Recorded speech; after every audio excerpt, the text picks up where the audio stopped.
What's up? What's up? All right, we are back, folks. 4 day weekend here at the shack with only 17 days remaining until I get 7 day weekends. Looking forward to that. Uh, Steve's not happy about it. Oh I know no, you very happy for can you. see the Very happy joy for in his you. eyes when I mention it. So happy for you. Yes, it's great, wonderful. But hey, maybe I can get caught up though, because I've made some pretty good progress this week. Now I've been out here from the time I woke up till the time went to bed, but I've made some pretty good progress in the past 4 days. Like I've been cranking out some stuff, Can I getting caught up. Things are getting done on my website that hadn't been done in a year. I mean, it's looking better.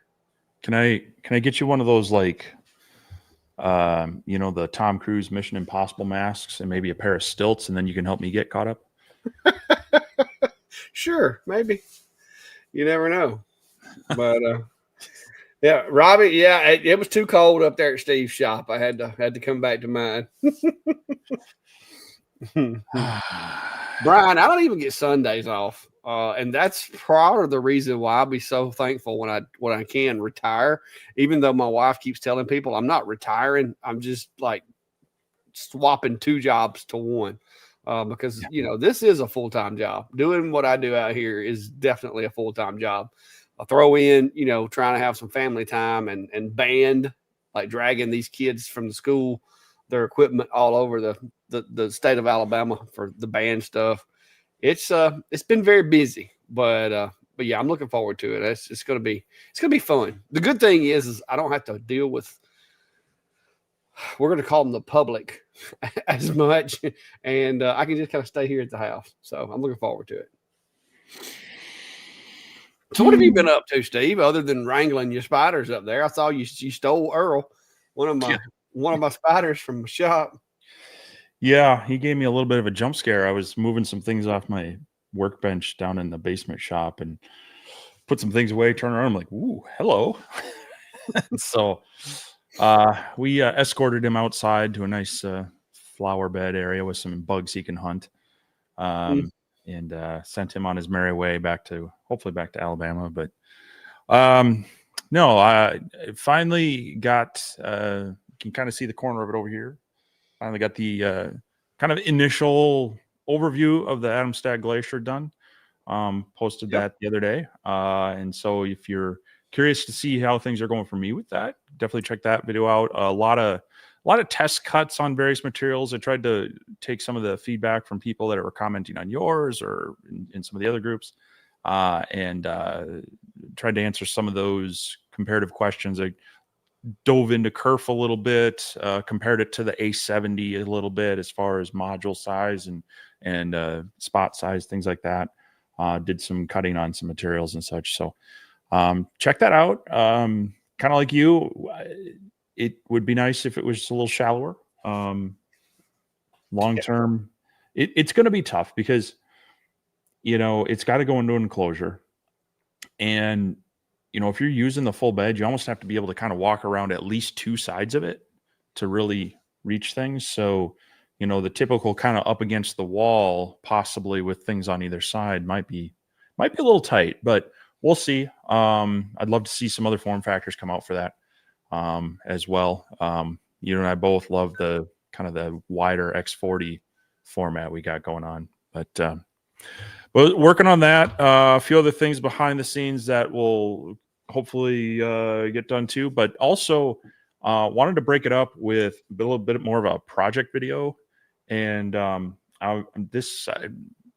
still just compiling the footage and need to finish it, but got the project done. I was going to do something seasonal, play around with some true flat plywood, and also wanted to try out the new X-Tool Studio software and see, was it greatly changed or whatnot. And so went ahead and did a layered project here using true flat and then also some acrylic markers and such. So figured it was nice and seasonal. And so I'll have the video out on that, on the actual design, and then a little bit of my kind of blind jumping into X-Tool Studio, which is their newer software that's going to be they're going to be developing forward, works with their newer machines. But the nice thing is it doesn't override XCS. So you can have both loaded at the same time and kind of dip your toe into it and not have to overwrite your old one to get that going. But yeah. Other than that,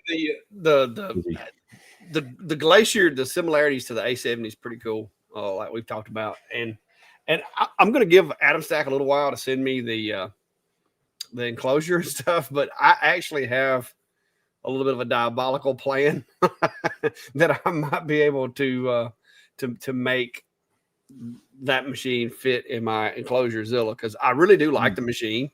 The cleanliness, not having to breathe that module, not having to breathe the smoke, I think is going to be an advantage. And being able to put the chiller outside the enclosure with those longer cables and hoses and stuff. So I'm thinking there's potential. I've got that idea, as well as a idea of a 50-inch by 50-inch work table with a top that like lifts up and basically doubles as a enclosure. So we'll see. That's an idea I've thought about for retirement.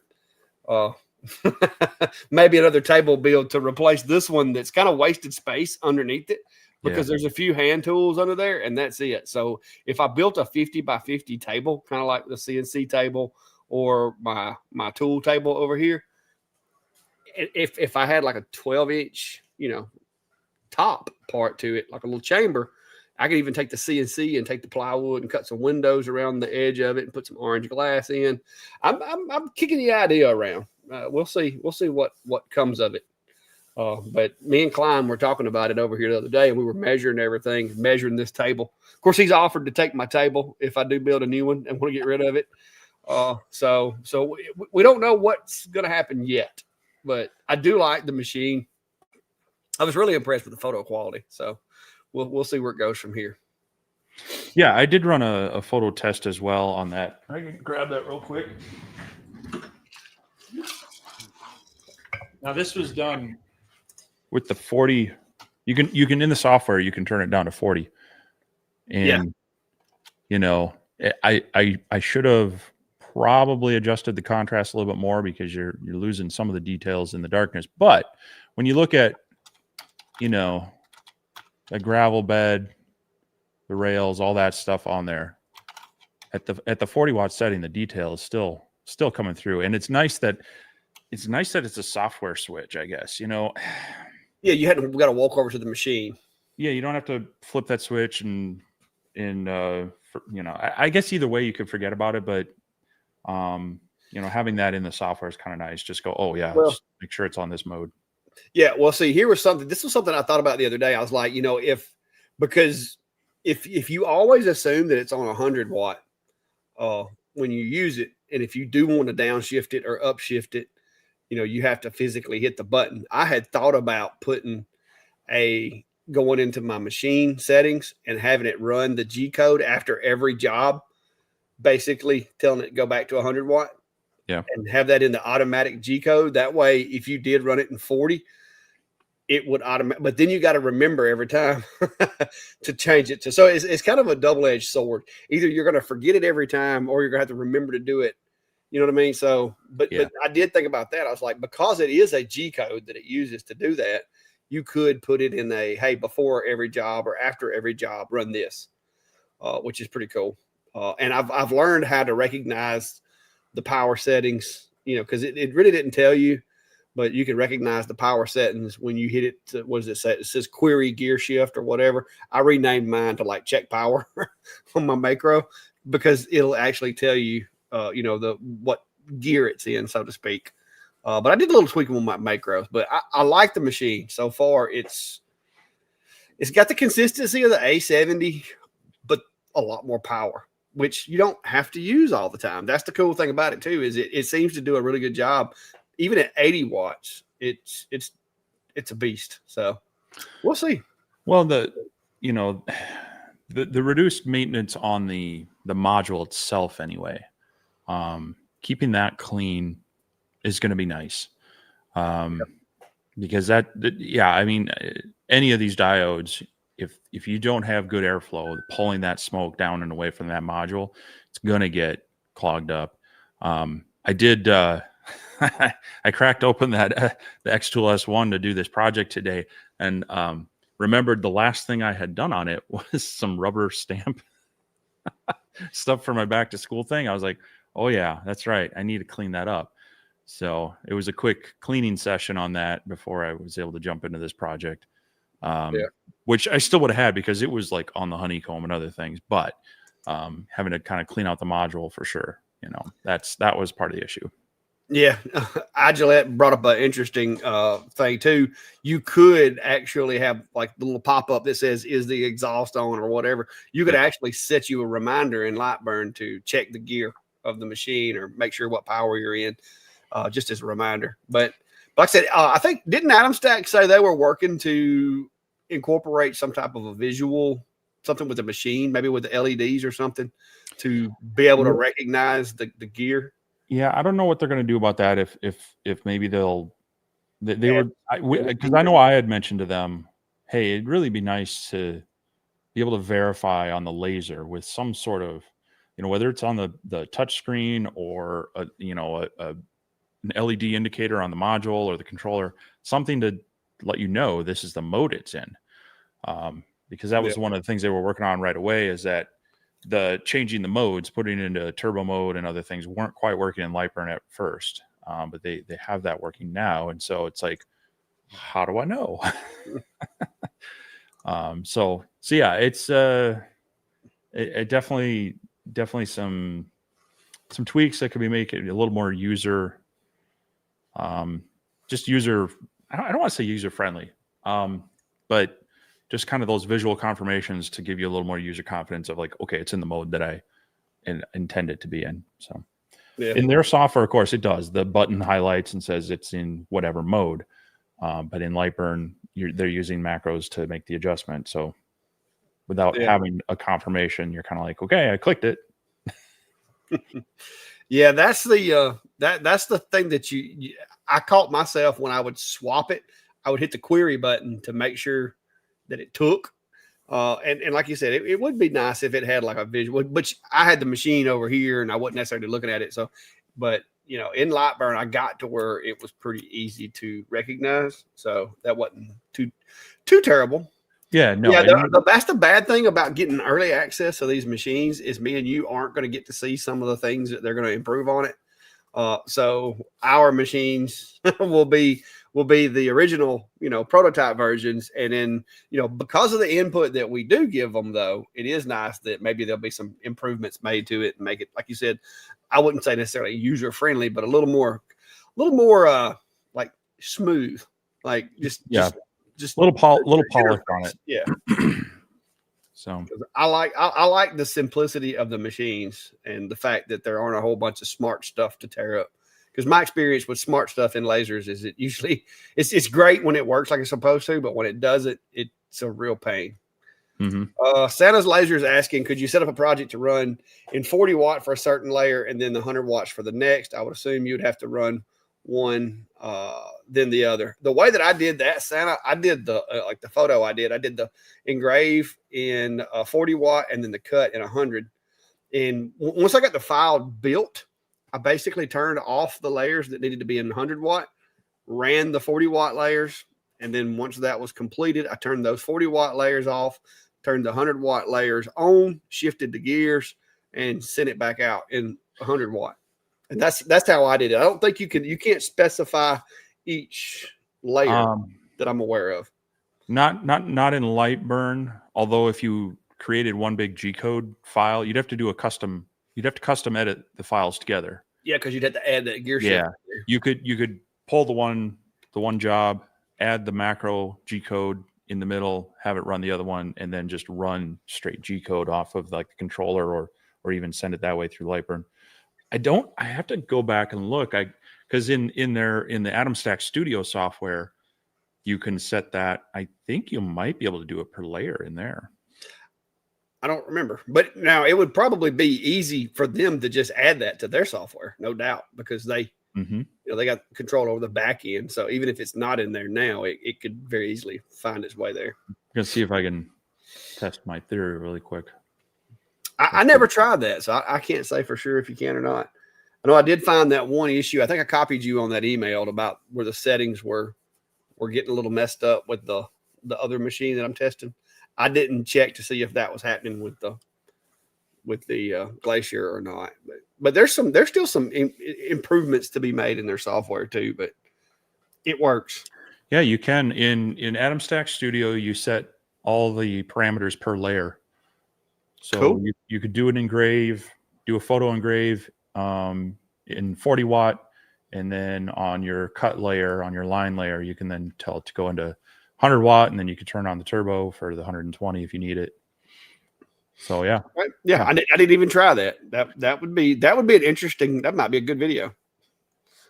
Yeah, I briefly touched on the two. No, I didn't in this one. I need to get a little more used to it. There are a couple quirks to the software.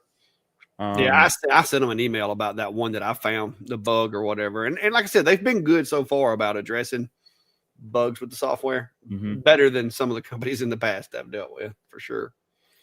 But yeah, it looks like that is possible through their software.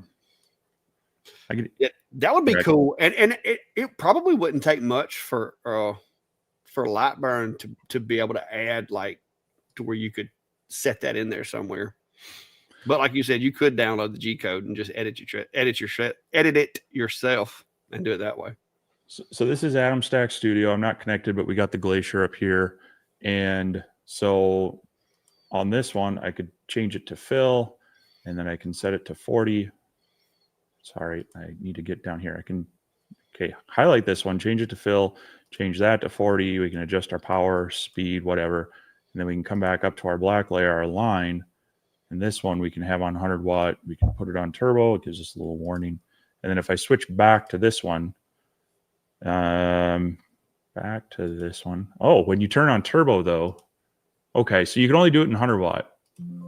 So when you turn on turbo, it automatically overwrites that. So you can go up to 100 watt. And if I switch back here, it's still on 40 watt. So that's a caveat.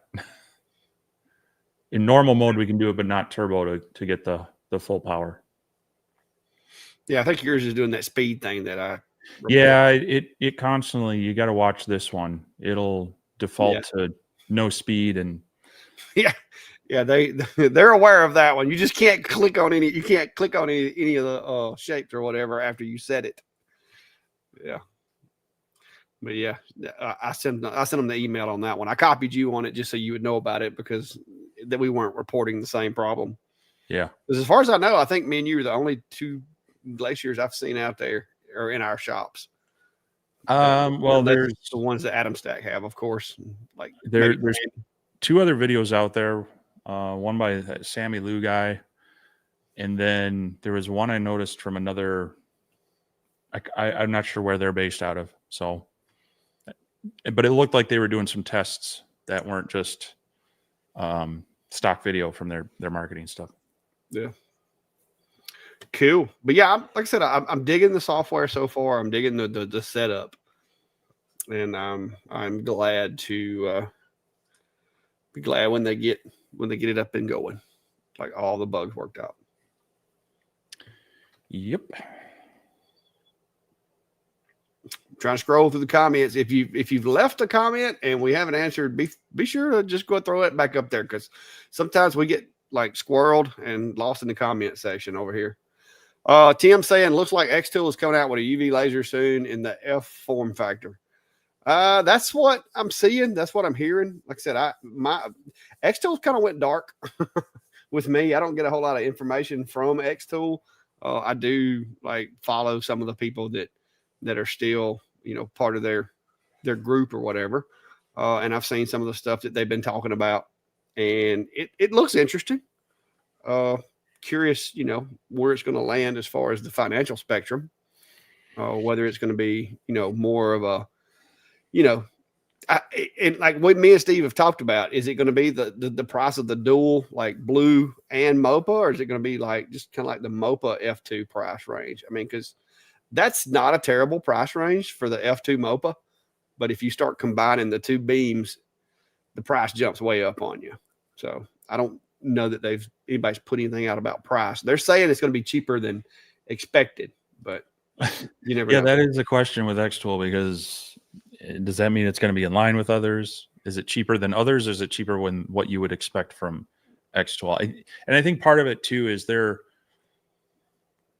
a little late to the game. Sculpt Fun has theirs out. It looks like theirs are going to be right around $3,000, give or take, for their UV laser, for at least some of their early birds. And you got the Com Marker, you got the Hoation, and there's a few others. It'll be interesting to see what they bring to the party. Now, their software has typically been better than others. It's made things easier, so that could be a big upsell. Not that doing the 3D crystal engravings on the Com Marker is difficult at all. Yeah. You can change some parameters, but the default ones kind of just work. So it'll be interesting to see what they bring to the party with that one, and what it costs, and maybe if there are extra features they get in there because of their software and such. So, but yeah, I don't expect to see one in my shop. Yeah, I haven't heard anything from them. Like I said, the last thing I heard from them, they were having a sale and they wanted me to do a video and advertise for their sale. And like I said, I just told them I don't do strictly sale videos. I just that's just not what I do. I mean, it's nothing against them, and there's people out there that do those. That's just not what I wanted to do. I'm not against trying out some equipment and telling people what I think about it. But just to straight up, hey, this company's having a sale. Because if I do it for X-Tool, now I got to do it for Atom Stack. I got to do it for Longer. I got to do it for Laser Pegger. I got to do it. And next thing you know, just call me QVC. And I don't want to be that way. So right. Well, and I try to. The review videos are good as long as the laser is relevant, but I don't even necessarily like to throw it in like with a project video, because those project videos are going to last for a while. They're a little more evergreen, and so I don't want to water it down with a big sales pitch about stuff. I tell them we might mention things here, but and interesting enough, so they are having like a big anniversary sale. It's like their 5-year anniversary, but I think it's kind of a similar thing. There's a multiple ones that have like their X year anniversary right about now. Yeah, or New Year's or Christmas or Father's Day. We kind of use this as a little bit of the, hey, here's some new thing we've heard about. We're keeping an eye on it kind of stuff, but I don't want to necessarily inundate that with on the regular videos and such. Yeah. And like I said, a lot of the review stuff, I don't want to do as much of it as I do sometimes, but at the same time, we say that, and then we get emails from people going, hey, I'm looking at buying this laser or this laser, which one's better? And I can't give you any advice if all I've seen is, the public information. So I do like being able to be a resource for other folks. And I like playing with new toys. And I like knowing what's out there. I like being one of those folks that, when they come out with a new laser, they're either emailing or asking questions or wanting to send one out. I enjoy that. So, and it's been fun most of the time. But sometimes it's a pain. There's been a few times that I was like, why did I take this? Yeah. Even some of the fun ones, like we mentioned before, when they get out of the schedule that was originally talked about, it gets mixed in with other work and other projects and such. So yeah, because as much as I love Atom Stack, we talked to them about almost a year ago about some of these machines, and then all three of them come in within a month. It's like bam, bam, bam. Yeah. It can be a little overwhelming at times, especially when you're doing this as a part-time gig. Yeah, Radu, I'm going to try not to be too distracted by the game. Yeah, sure. But if you start seeing me getting very frustrated, it's just a typical day in a Minnesota sports fan's life. Yeah. Yeah, Tim, they've leaned pretty heavy into like sending some betas out there with some folks and doing the demo room stuff. And you never know. That, what is it, that metal fab thing? As far as I know, I only have seen like 3, I think, in the wild that I know of. So, well, it's different circles. yeah, Yeah, it's hard to say. And plus, some of those machines they're much more industrial. yeah. It's not a typical Mine and your place steam. would go up in smoke if we had something like Well, that it spewing just sparks doesn't fit into my typical work. I love to incorporate metalwork into some of the stuff I do every so often, but not so much that I'm going to dedicate any space in here to work with it. So, Yeah. Rob, this is kind of a trick question. Yes, there is on some machines, and some machines there is not. If you're in line mode, basically the line is going to be determined by the spot size of your laser and at which point of the focal spectrum you are.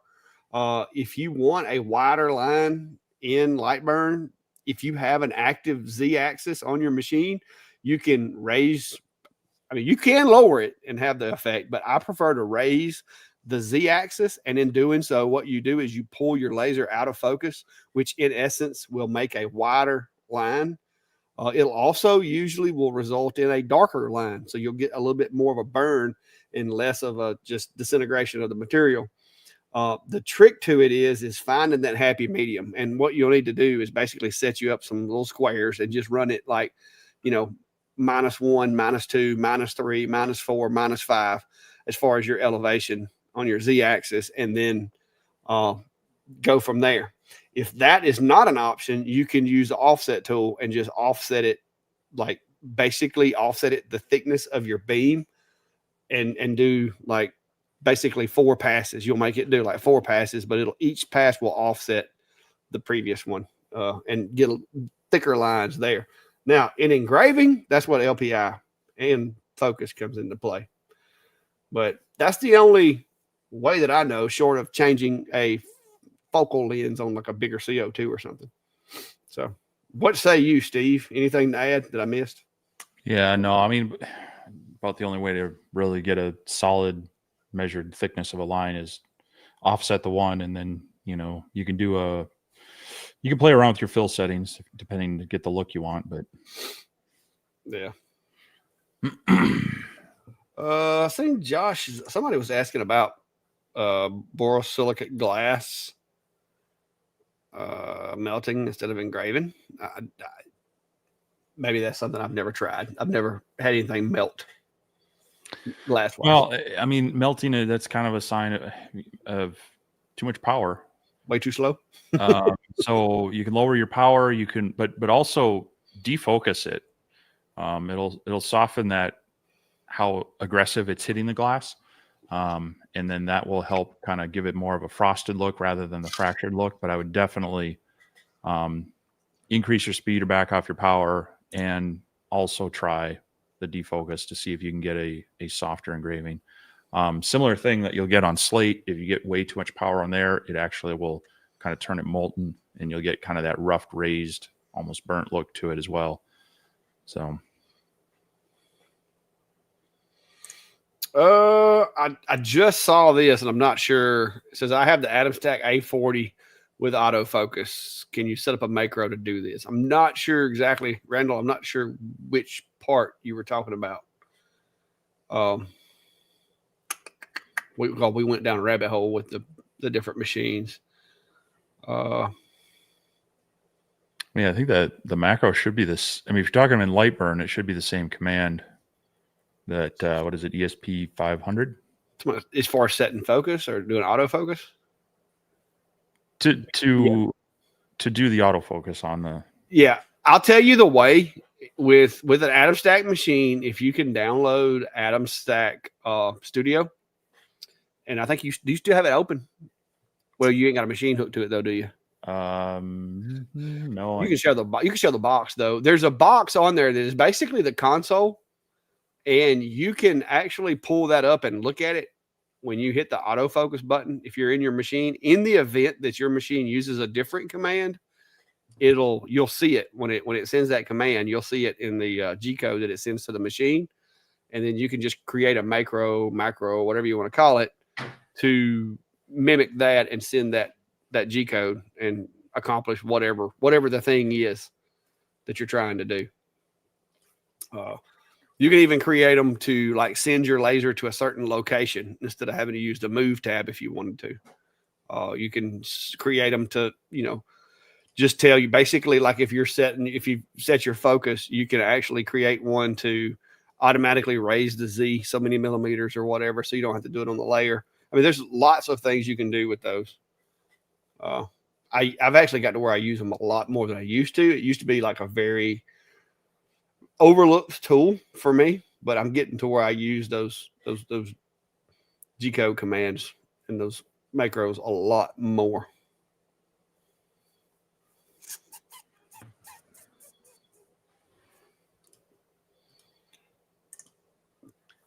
Thor's saying I can't get a lens back from Adam Stack.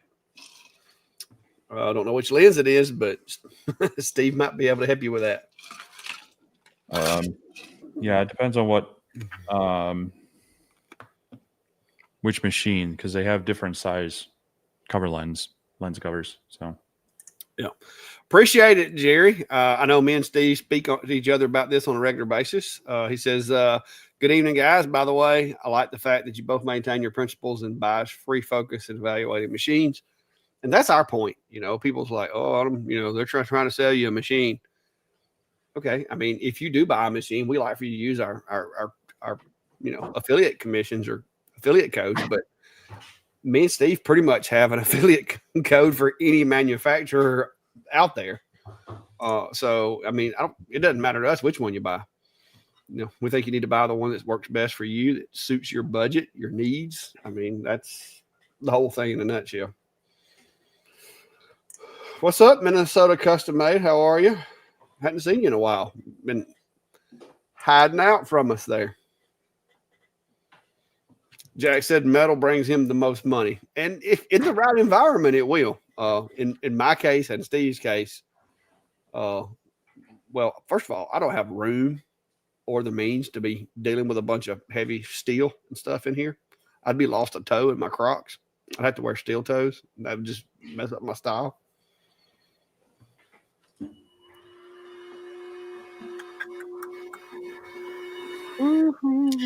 Yeah, I've seen some people with some metal projects, and they get some good money for them, but it's a bigger investment up front for materials and other things, and it's just not my main thing. It'd be very much me learning as I go at this point. So I don't have time right now or the space to dedicate to that and then feel good about the product I'm pushing out to people. So, yeah, well, my thing is right now is I've got more that I can do already. That's why I don't have a whole bunch of other kind of printers sitting around. I've got plenty to keep me busy with what I've already got. If a customer comes along and wants a specific product and they're going to buy them from me enough over, next few years that I can justify it, I might do something different. Who knows? But not right now.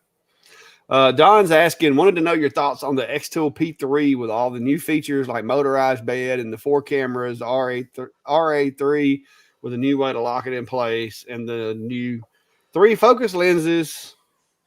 If seen the videos on it, I've saw some of the reviews and I saw some of the stuff on the machine. It looks interesting, but I've also, there's a threshold for me when it comes to, certain like desktop machines or machines that are built like a desktop machine, because I've learned a lot in the past week or so of working on this OhmTech Polar, having to disassemble it to get to the controller or to the power supply. Even though they may say that it can do commercial jobs, there is a difference in a machine built for commercial purposes and a machine built for residential purposes.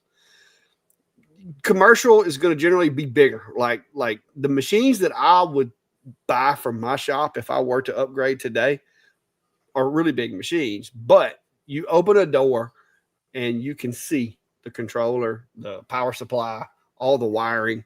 You don't have to disassemble the machine. You just open a panel and it's right there. That's one of the things, one of the few things that I will say when you get into a desktop CO2 that I'm learning is a bit of a pain is when you have to work on them yourself because you have to disassemble it and take things out to be able to get to other things. That's the only thing that I think once you step up and you get into that commercial, realm, so to speak, if it's going to do commercial work, you're going to have to do commercial maintenance. Now, I did see that they've got some magnetic covers and panels that come off pretty easy for general maintenance and stuff. So as long as you don't have to replace any parts, shouldn't be that big of a deal. But that's something that I'm having to deal with right now on this OhmTech, and it's not that big of a deal. I mean, the OhmTech was built to be small, compact, just with anything. It's still got the same parts in it, whether it's the size of a truck or the size of a small car. It's still got the same type of parts. It's just smashed together. So that would be one of my only big concerns is that, if you ever did have to work on it, if you're using it as a commercial machine, which means you're running it a lot more than your average home ran machine, how hard would the maintenance be? But other than that, the price point kind of, I don't know. It's not. I don't think it's right for me. It might be right for other people. I just don't know that. Like I've got my eye on a Thunder or an OhmTech, one of the new OhmTech series. That's unless Monport or somebody can blow my socks off. That's where I'm leaning as far as my commercial machine that I want to get eventually once I get to that point. And this new machine from X-Tool really hasn't changed my direction. It didn't impact my decision so far. So that's from my perspective. Your perspective may be totally different. Steve's may be different. I don't know. What do you think, Steve? Yeah, I mean, I think they've made good progress in taking some feedback of the P2 series, implementing some changes. I do like that it's a DSP controller is going to open up more capabilities, higher speed and accuracy than the GRBL controllers. And they did try to do more with the placement of things like the rotary. Not having my hands on it, I don't know how well that works, but anytime you can have anything that it keys into or locks in place, it's going to simplify that quite a bit. Cameras, I'll give it to X-Tool. They're one of the ones that do it better with their software. It seems to work pretty well. So I'd be curious. That being said, even with theirs, like on the F1 Ultra with the conveyor belt and others, I'm still not sold on the automatic placement of items, or even using the camera to try. If you want to nail a coin and get it perfectly round and aligned, it's still going to be, set up a fixture, set up a jig, set up something physically that this is where it's in place, and use absolute coordinates is still the way to do that. So yeah, you can get a similar capabilities and power in other manufacturers. You could probably get a bigger working area and power for the same price. It's really going to come down to, do you really like their software and their integration? They do tend to make things a little bit easier and more successful without as much work on pre-processing and setting up things. That's kind of what you're getting with X-Tool. You're buying into that kind of ecosystem of support and software and such. So that's where I think the big option to go with them is. Now they also have their, what is it, the AP2, what are they calling that thing? The Max, AP2 Plus? Yeah, they're bigger, massive. Yeah, and that's one thing that, especially for people in northern climates like myself, you don't want to dump your heated air out and be pulling in sub-zero air into your shop, and having to reheat that and keep things at temp. So, based on my experience of the AP2, I think it's going to work better than others. But I think the price on that thing is about $2,500, which I've mentioned this before. If you're trying to do air purification, air filtration inside a closed space, you are going to pay for it. You can't expect a $300 desktop unit to do very much. Yeah. So I don't know. The 3 focus lenses, you pick any of the major like cabinet style lasers, there's aftermarket lenses galore for those. And this is where having something that isn't tied to their software and their macros, if you can go in and easily change a setting to say, instead of focusing at, 100 millimeters, focus at 75 or whatever, being able to easily change that is helpful. And that's something that you can do on most basic light burn controlled machines. So, yeah. And that's another thing is like, that's the one reason why, if you look over my shoulder right over there, that's the X-Tool P2. And it's over there in storage because I like light burn, and light burn with the X-Tool P2, you lose, like, it's just not a fluid. It's not a good case use. The camera only works with XCS and all these kind of things. So that's why I don't use it. I'm just not comfortable doing the stuff that I do, and I don't want to try to learn how to design in XCS. So that's why I'm leaning more towards, Thunder or OMTech. That and Thunder and OMTech are they're the higher end of the area which I consider myself to be operating in. I'm not fixing to go buy myself a red line. I'm not fixing to go get myself an epilogue. I mean, I not saying I couldn't, but I don't see, me personally, I don't see where it's worth it for me to go that route right now. I think I can make do with a good OMTech or a good Thunder. I think would be plenty for what I want, because I'm not that high maintenance. I'm good.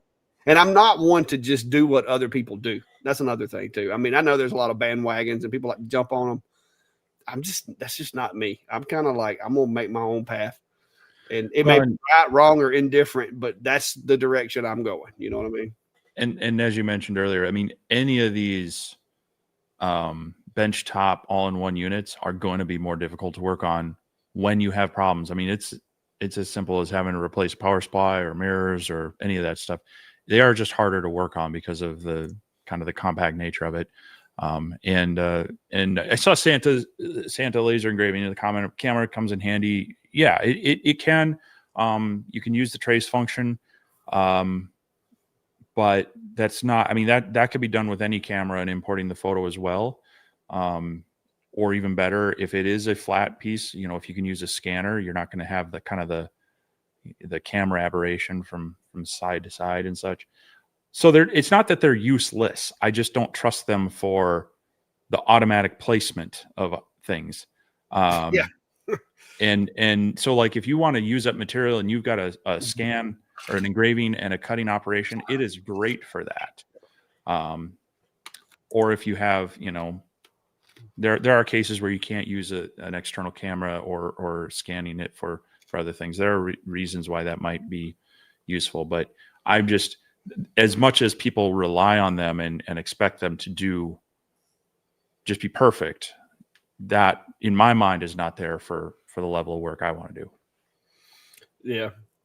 Super Duty Jeff says, what are your guys' thoughts on the CO2 laser in my application in the RV mobile shop? Concerned about movement, never been an issue with any of the diodes. And I don't know that it would be an issue with the CO2, but I do know that if it was going to become an issue, it would probably show itself in the CO2 before it would a diode, in my opinion. But what do you think, Steve? Yeah, you got to make sure that, as long as it's not bouncing around too much, because these things, they're all about the alignment, and you've got a glass tube, you got mirrors, you've got the focus lens, all that needs to be in alignment. And bouncing down the highway, I think in the RV is, or a multi-axle trailer, probably okay, but in a smaller single axle trailer or something that doesn't have the suspension just kind of cushiony, but it's just feeling every bump, That's where I'd be worried about it. I've seen a lot of people do it, and that's my biggest. But you also have to look at these things. You know, the CO2 lasers, they come in crates off of a semi truck, and the last one I got, it was the only thing on the truck. So, granted, that was probably for the last 30 miles or so, but it was wrapped in bubble wrap, packed in foam, and everything else. It would be the biggest concern of damage to the tube and or alignment of the mirrors. Yeah.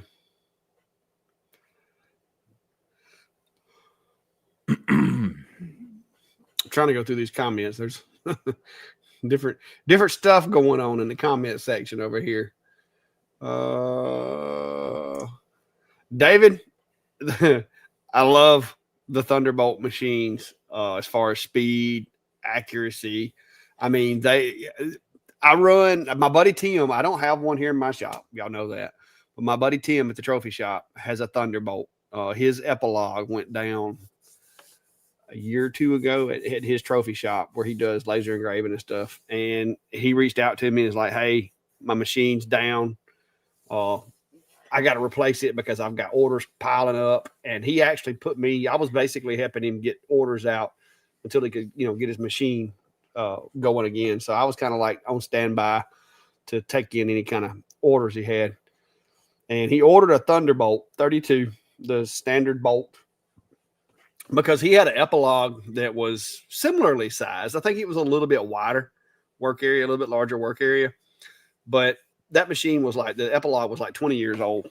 And so he got the bolt and got the Roto Boss rotary and everything with it. And I had to go up and train his workers on light burn and on that machine because they had ran the Epilogue for 20 years. But it was a Corel draw operated machine. And so nobody in the place had ever seen light burn. And they're like, what is this? And they didn't know how to set the machine up and all that. So I went up and spent some time and helped him get the machine connected, calibrated, made sure everything was like it needed to be, checked the focal alignment and beam and all that. Everything was good on it. And I've had to go in from time to time to help them, with light burn and doing new things. I love that thing. I love it. The only holdback, the only reason there isn't one in the shop already is because if I'm going to spend that kind of money on a machine, I need one that I can do my stove covers in too, or bigger projects like my name signs and stuff like that. So if I'm going to buy a bigger laser and I'm going to spend, X amount of money on it, it needs to have about a 32 or bigger wide work area, which the Thunderbolt Pro series would work. That's just a big bite to take right now with me just retiring and all that kind of stuff. So I'm not willing to do it. But I've been looking at the OhmTech. OhmTech has some machines too that are similarly sized, but have a lot of the same technology as far as the speed of the steppers and the wider drive belts and stuff like that. So I'm kind of tossed up right now. Do I want to get the even bigger OhmTech, or do I want to get a slightly smaller Thunder? So I don't know what I'm going to do yet. I've been lurking the halls of Facebook Marketplace. There's a Thunder Nova 51 that is within striking range of me right now. I'm having to talk myself out of it. I don't let myself act on anything for 72 hours because I don't want to make an impulse decision. But here lately, every time I see one and I start thinking about it before my 72-hour window is up, it's gone. So, luckily I haven't had to cross that bridge. But yeah, I would love to have a Thunder. I like them. They, if they called me today and said, hey, would you like to try this machine out? I would definitely do it. But it is, OhmTech's winning me over though with this new series of machines that they have, because it has a lot of the same steppers, the size steppers and the belt and the oversized drive system and some of the stuff that they're doing.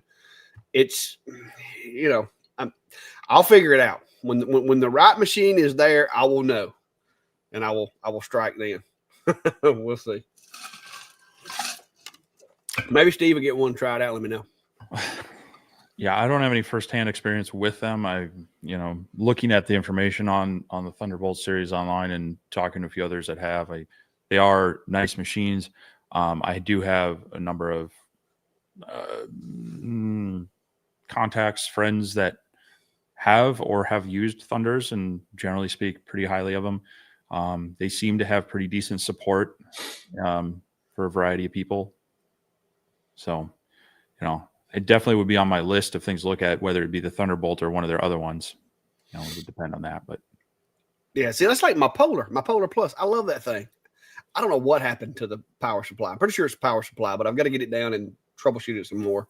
But so far, OhmTech's support has been right there with me. I email them, and the next morning they email me back. And I mean, they're waiting on me right now to actually check the output voltages and stuff and let them know, whether I need a power supply or what. But yeah, I've had that machine for a while, and I think it had a loose wire. I'm going to be honest with you, because I'd always noticed a little bit of a pop when I turned it on that almost sounded like a capacitor discharging. But I just, I'd never had one like it before. So yeah. I'm thinking, hindsight now, I'm thinking maybe there was a loose connection somewhere and it's arced one too many times. And I'm hoping maybe it just popped loose. Something just popped loose in there. So we'll see. Could be. But this week, so far, I have had to replace the inlet solenoids for my washing machine, because when you turn the washing machine on, it would just trickle, like just barely trickle water. And it would even trickle water even when the washing machine was off, which is not normal. So I've had to do that. Got that fixed the other day. And the refrigerator, we got the water and ice in the door. Well, the water quit working, and then the ice got really small. Like my ice cubes are really tiny.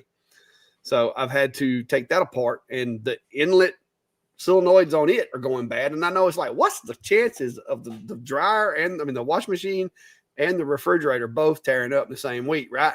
And so I made a comment the other day. I told Brandy, I said, I wish we had an appliance tear up where I'd have something to work on. And I'll be doggone. Next morning, Brandy's in there doing laundry, and she comes into the living room. She's like, hey, you remember how you said you wish something would tear up where you'd have something to work on? I was like, yeah. What about it? She's like, the dryer just quit getting hot. So today, I took the dryer apart and did some troubleshooting on it, and the element is burnt. Like it's got to have a new element. So I've got all my parts coming. Amazon's going to think I'm running a small appliance business here. And Brandy did say that if the shack doesn't work out, I could get me a little white van and start doing appliance repair in the area, because I'm getting pretty good at it. Like this week, I have fixed the washing machine, working on the refrigerator and the dryer, and it's just been a mess. No, Brady said it wasn't the next morning. It was like 20 minutes later. She said, I wasted that wish. I should have wished for $1 million. Yeah. But yeah, it's been a week, man. But I'm getting, hey, my volt ohm meter, my multimeter has gotten some use. That thing has paid for itself this week, because like testing, because you have the two basically heat protect circuits that are built into it too. If it gets too hot, it'll pop those. So I tested continuity on both of those. They were good. Tested the element, and it was like no go. And so I took the element out, and sure enough, under the bottom side of it, the coils were just busted. So yeah, it's been a mess. Well, I'm waiting for my third. I had appliance issues as well. Our dryer seized up, and I thought it was a broken belt, but it was another obstruction. Got that cleared up and that working again. And then the next morning, our water softener was just sitting there cycling.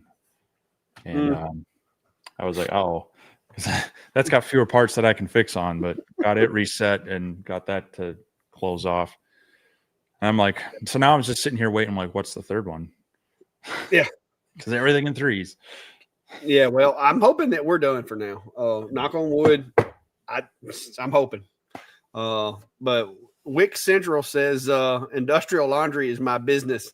Ironic. I'm the first time here. Hey, you never know what we're going to talk about here. It's typically it's a hodgepodge. It's like all kinds of stuff. If you want to know about most anything, we probably will bring it up. Steve Brandy's like, want me to wish for it? I think she's talking about you. Want me to wish it for you? Because she's like, you wasted that wish. Yeah. I was being sarcastic. That's the problem. Your genie doesn't understand sarcasm. Brian said, when I get that van, make sure I have my candy in there. Hey, I ain't above it. If this shack thing don't work out, I might have it might be a laser engraving CNC appliance repair business. So Kevin Rich boarded a flight and asked a question. If you could get either the Reno 65 Pro or Polar Plus, which would you choose? Also, can Lightburn do batching? What do you mean by batching? Yeah, I guess it depends on what you mean by batching. I mean, you can do like sequential numbers in it and you can do repeated jobs, but I don't know. It doesn't really do like the auto detect kind of stuff. Do what the others. If you do what I do, which is build a jig that holds multiples or holds your object, and then all you got to do is hit engrave, wait for it to finish, take that one out, put another one in, hit the engrave button, put that, and then you just repeat. That's what I did today and yesterday. Matter of fact, if you can see them, all those awards are over there on the CNC. I've got them clear coated front and back. Now I got to do the edges, but I'm waiting to get the stands cut and put together to do the edges, because I'm just gonna when I instead of doing them all separate, I'm gonna clear coat them and the stands at the same time. But yeah, it's I've got the Polar Plus, and I have I'm supposed to be getting a Monport Reno 60. Is it 65 or 55 that I'm getting? That they were sending you the 45 with the camera. The 65 with the camera's not out yet. The 40 is 45 Vision is what they call it. Yep. So I'm going to test it out. Steve said that the Reno 45 he has was decent. So I'm hoping for the same thing with the Reno 45 Vision, which is basically the same machine, but with the camera. It doesn't have like Auto Z. It has that. That's the one that's got the little turkey baster thing that pops and lets you know it's done or whatever. But the little turkey, you know the things I'm talking about? Yeah. Turkey, it pops out when it's ready. But yeah, it's supposed to be better than the M40s that me and Steve had, the OK40 models. Yeah, it's definitely better than those. So yeah, the Reno 65, they don't have the vision option yet. It's supposedly coming, so you would be without a camera, which it is nice to have, but I don't know. I haven't tried it in the Reno. That there's a real shallow. It's going to be a wide angle one, and I'm guessing it's going to be, well, really on any of these cabinet ones, it's going to be fairly accurate in the center, not 100%, but typical. But as you get to the outside edges, it's going to be rough. But that's probably, I mean, my OhmTech Polar Light's kind of the same thing. The further away from center you get, the more offset it gets. So, I don't know. I mean, I think what the size of the 65 might be just a touch bigger than the Polar Plus. So you'd get a little, maybe the Polar is like 12 by 20 ish. Yeah. And I think the Monport, 65 is like 24 by 16 or something like that. Yeah. So you get a little extra working area, and looking at those, I mean, work bed area is kind of a,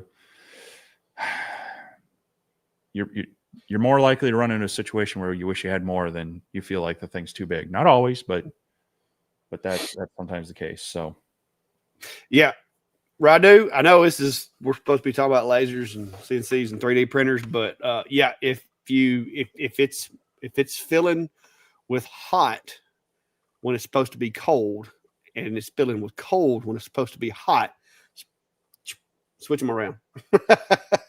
Somebody has screwed the wrong hose onto the wrong place, because the way that thing's going to work, and this is from my experience in the past 2 days, because I've become quite the knowledgeable person when it comes to these water activated solenoids, is you'll either have 2 or 3 in there. You'll have like a hot and a cold and a mix, or either you'll just have a hot and a cold. So chances are the hoses have gotten flipped around, so you can flip them around, and that may fix your problem. Or it could just be like somebody played joke on you and put the wires to the wrong solenoid on the inside of the machine. But either way, it should work. So going back to the 65 Pro versus the Polar, the other thing I would say is they both have integrated kind of air assists that are probably less than you'd like. So I would, knowing what the upgrade path was on the 45, and I'm assuming the 65 is going to be the same. You can upgrade the air. There is a tap on the top wisdom board to be able to control it through Lightburn. And on the Reno, the chiller is not integrated, which in my mind is better because you can then swap it out easily with an actual compressor-based chiller that's going to actually provide some cooling and not just be a radiator inside the case. So from those aspects, you're getting back to more of like the simpler cabinet style, just in a benchtop style, where you have a little more control, but it also requires you to, do those upgrades or do those add-ons as well. So just another thing to consider. As Cindy's asking, instead of just got the Xtool S1, what software is better, Lightburn or the Xtool software? In my opinion, and I'm a Lightburn fanatic, so just know that if you're using an Xtool machine, Xtool software is going to give you the most bang for your buck as far as operating the different features on the machine. But it's not a bad idea. The design tools that are in Lightburn, if you're comfortable with them, it's not a bad idea to have both tools. That way you can design and export over into XCS if you want to. But I run with my S1 because it has that pointer that is awesome. I love the S1 with the pointer, the crosshairs. It just makes life so much easier, especially if you have like a small place that you want to put your design. You can just like click the buttons and frame it and then tell the machine that's where I want to put it. XCS software is just, to me, is better for the S1 because it has that little system built into it with the probe as well as the crosshairs. That would be my preference. What about you, Steve? Do you like Lightburn with your S1? I've never liked using Lightburn with the S1. The Xtool software is fairly well refined. Of course, they just came out with Studio, and I literally just tried it out blind on this project I did today. And there were a couple things I had to look a couple times for because they moved some things around, but it wasn't difficult to pick up. Now, I've used a number of different laser softwares and design softwares, so some of the things might be a little more intuitive for me, but that's one thing that Xtool does well is they really hold your hand, both in material settings, they'll remind you like, hey, you haven't set your marking area, you haven't done this, they do walk you through it and kind of help you make sure you have fewer failures and more successes. So. And I do like Xtool's software when it comes to images. They've kind of got it right with the images. Like when you import an image, it adjusts it for you, and it typically turns out well without a whole lot of knowledge of how to, what to do with the image. It'll like do it for you. Mm-hmm. So, Week Central says, not sure how I got here. He said, I'm interested in lasers, into 3D printing, and looking for after retirement side gigs. Well, that's why you got here, because I do laser, CNC, 3D printing, and I got 17 days left until I retire, and this becomes my full-time job. So, hey, this channel, this live stream was made for you. I do all those things, but the retirement. I do side gigs. I've done side gigs forever, but not the retirement bit. Yeah. And if y'all didn't see it, this is my latest 3D design today. I've been squirreling a lot today. I've been working on different projects, and while they were I've been doing a lot of finishing, like with polyacrylic. And so while it's drying, I didn't have anything to do. So I designed this neat little base, this little, inspired by the Egyptians base here for my crystals. And I even incorporated like a little hole that you can actually pass a USB cable through there, so you can put lights under here. And the crystal is snug because I wanted it to kind of stay in there. And then you can put the lights in the bottom. You could use those little teacup lights. If, like Brady was saying, that you could get one of those little 1-inch teacup lights and put that in here if you didn't want a cable or cord or whatever. And then this just snaps. Hang on, I gotta bump it a little bit. Snaps into the there we go, into the base, and with it snapping in, it doesn't come out. I did loosen it just ever so much for version 2. This one I'm going to paint with some Krylon, not Krylon, some Rust-Oleum, the gold or either silver. I'm not sure which, but I'm going to try to make this one fancy. This is the same design. I did kind of loosen up the fit for the crystal a little bit because I wanted it to where it had to like snap in, but I didn't want it to where you had to hammer it in. So this one still like retains the crystal for the most part, but you don't have to beat it with a hammer. This is a test crystal, by the way. This one is actually done correctly. So there you go. So the question people are asking is, are you going to sell those or the file? The file, probably, yes. I do want to make sure I want to print a few more and make sure I don't have any problems. Because you know how it is. Sometimes you think it works and then you find out that it don't work. These are both printed out of PLA. I always try to use PLA when I'm prototyping because I'm trying to get rid of all my PLA. And the next ones will be, I'll be making them out of PETG. But yeah, I made them a little tight. But like I said, I wanted it to where it would retain it. I didn't want it to where it just fall out. So like there's a recess inside there. And so when you put this on there, you just have to like snap it in because it's just tight enough to hold it. But I've got a case of these things ordered. I just don't know when they're going to get here. The crystals. And I'm going to do some of them. And I'm taking them up to my buddy Tim's and putting them on display. And I told him if he sells them, like he can sell them for whatever. I'm going to tell him what I need for the base and the crystal together. And then if he sells one, you know, he can make $10, $20 off of them, whatever, as long as I can make them. But yeah, that's where we're at. And I even put some little rubbery feet on this one. But the other one I plan on painting to make it like fancy, either silver or gold. So I haven't put the feet on it yet or put lights in it or anything like that. It's just white PLA. So there you go. But yeah, I did. It was inspired by the Egyptians because I wanted to make it base big enough to where it wouldn't get knocked over easily because this is crystal. If it hits the ground, it's going to break. So there you go. Kind of a follow-up to the earlier statement about looking for a retirement gig. Is that Wiki Central is asking, or Wick Central is asking, is it viable to find a local customer base in a city of, say, 75,000 population for laser and 3D print work? My first question would be, what's your dollar figure on viable? Well, I mean, first of all, yeah, I mean, there's that, and every market's different. And I'll be honest. I mean, I live in a similar size community, but the greater Mankato area is actually closer to about 100,000 if you incorporate everything within about 20 minutes.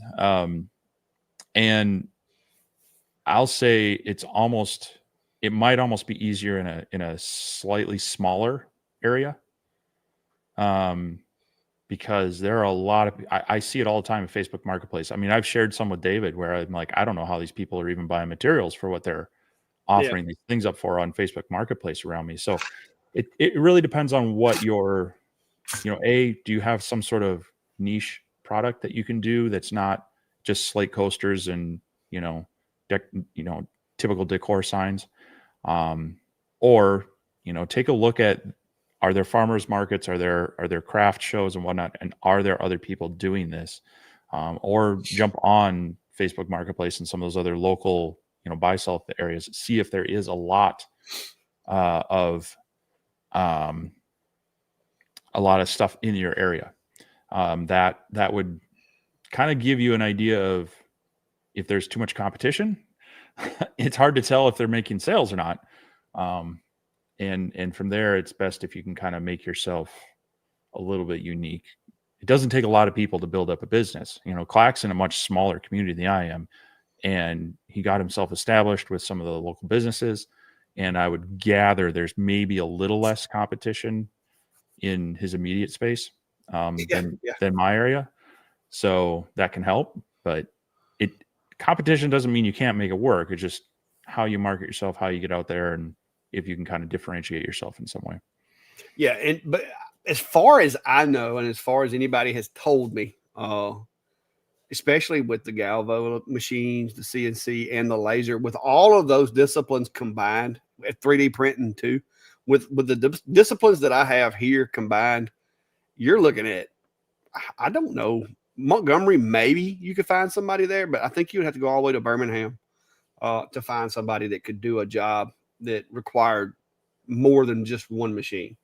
Like if you needed somebody that needed to, if you wanted them to do, if they wanted you to do like a CNC project and engrave it, like I did with those plaques over there, you would have to go to a shop that did the laser stuff, and they would have to order the blanks online or order them from somebody with the CNC, because not too many people do all the different phases. Like I make my own blanks and then laser engrave them, and so that's a little different.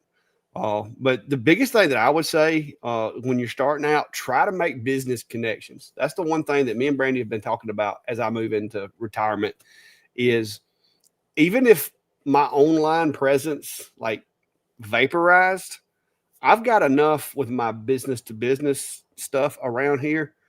I could sustain myself. Like it would be, I mean, I wouldn't have to, because if I didn't have online presence, I wouldn't have to have a lot of the softwares and stuff like that I have. So I could sustain myself just off of my local business partners that I work with. And I could even reach out and make more business partners, because I've actually had a couple of people ask me about making things that, I turned down. Like my buddy Tip, this is one of those things that people don't think about. My buddy Tip makes those. I know y'all have seen those wooden stakes that realtors use, that they put their sign on, and it has slots in it with a wing nut, and they screw their signs to it and stick it in the yard. My buddy Tip, he makes those on his CNC. He puts 1x4s up there. CNC cuts them out, drills all the holes and everything. He takes them out in his garage, spray paints them white with his little paint sprayer, bundles them up with some cellophane, and takes them to Tim's trophy shop and sells them. And the realtors buy them. So if you can find yourself providing products for a business that is a viable business that's going to be around for a while, like I do with Clayton Homes and some of the other people around in the area, those type things, like you don't have to work as hard for those projects. And typically you're making the same thing over and over. So you don't have the research, the R&D, and the prototyping and stuff like that involved. So that would be my thing. Try to get some business to business. So following up on that, the supplemental retirement basically to pay for the hobby, and also Mankato's not too far. Well, good to hear there's another local person. And well, hey, there may be some machines to be had in Mankato. Paying for the hobby is it makes it flexible for you. I know there's a lot of people that have gone to some of the local kind of maker outlets, and the local makerspace does like I think it's a quarterly kind of maker market, and there are some guys there who offer wood turn bowls, and I've bought some from him just because they're nice and they're super cheap. And I talked to him about it. I'm like, there's no way you're making your time back. And he's like, no, I get the wood for free and I teach the classes on it. This is just basically to clear out the shop and have some fun money. So definitely easier for someone who's not worried about, replacing like a full-time income and such. So yeah, I feel your pain on that, Wick Central. That's kind of what I'm doing. I'm going to have a check coming in, but there is a gap. And I like my toys. Nobody wants to be retired and sit at home broke all the time. So this is going to help me keep my toy addiction going. Yep. There was this is the one you had up there before, so I'll bring it back up for you. Yeah, Sharon's saying I have an IQ Pro 5 watt. The shield is about a 1/4 inch wider than the actual machine. Replacement is an option. I'm looking for an option of somehow to fix it. Stand by. Yeah, I think that one is different from the Ultra that I've got, but I think Clack's got his iCube that hopefully is closer. Maybe he's got something he can point out there for you. But I can't find what I was looking for exactly. Without actually ordering a shield or making a new shield or whatever, if you've got a small gap and it's causing problems with ventilation, or maybe you're worried that there might be some reflective light, you can either get, like, this is like a little rubber gasket that has adhesive on the back of it here. You could get this, or you could get like some. You can go to hardware stores and stuff. They have like a foam also, like a little foam tape. You could run a little bead of that around the opening to where when you slide it up there, that kind of helps seal it, kind of like the stuff on your car door. But if it's wider than the machine, short of 3D printing or bending the acrylic, because I think that machine, the cover is basically a 3-sided acrylic piece that slides up there. If it's the same as the iCube I had. Yeah, the Ultra is kind of a molded piece that I don't know how you'd be able to adjust it. If it was just a flat piece, you could probably cut it down with the right. You're gonna have to probably come up with some way of filling the gap, like with something like this, or the little. I thought I've got. Matter of fact, I've got some of it on my enclosure right here, but I can't show it to you because it's right here. But it's just a quarter by quarter by quarter little piece of foam with sticky stuff on it. It's really soft foam. This is a little stiffer. But I thought I had some of the foam over here, but I don't see it. Yeah, I can't find it. Yeah, if it's wider, I don't know. I guess understanding more of the issue, some photos or something might help, but I might not be talking gasket material. I might be trying to actually get it to shut right. Oh, I don't think that one had hinges though, unless they changed it. Like I said, I don't have the iCube Pro. I don't think I had an iCube, but the one I had, the cover like literally just slid up there to it. Like it didn't attach to the machine. So, but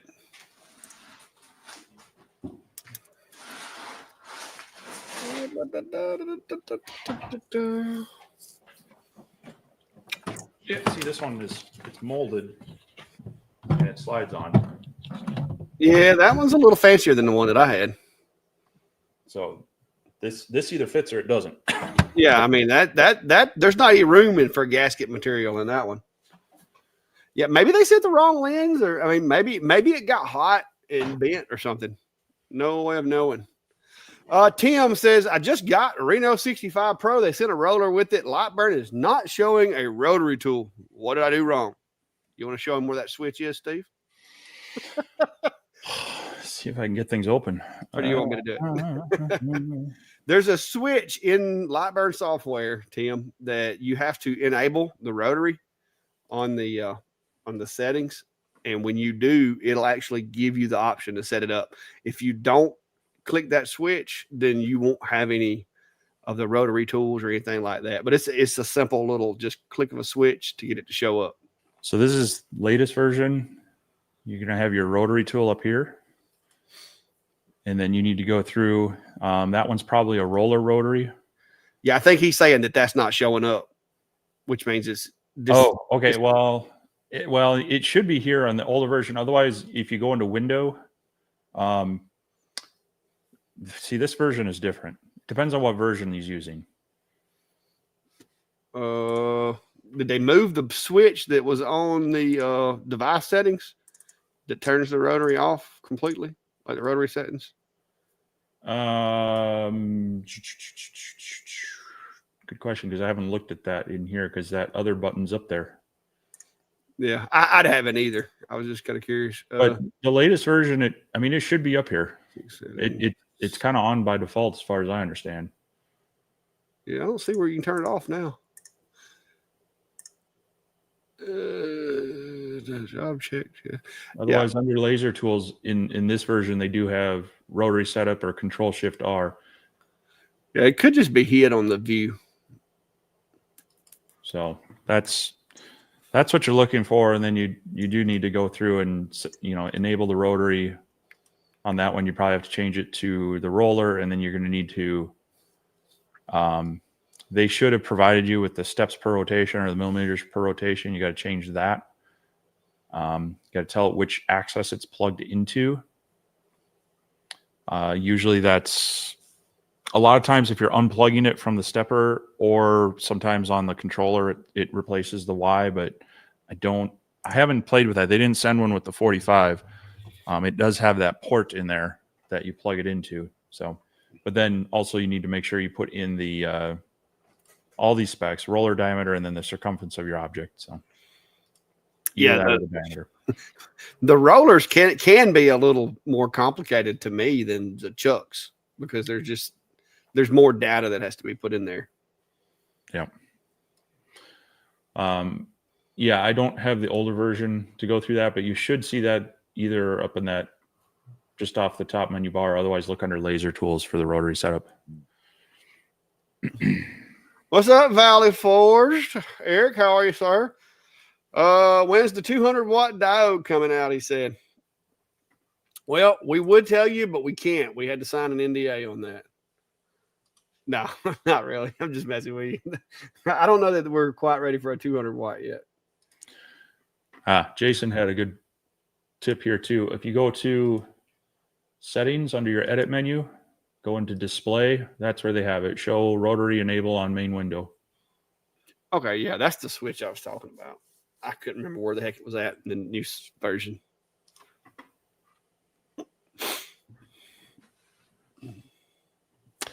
All right.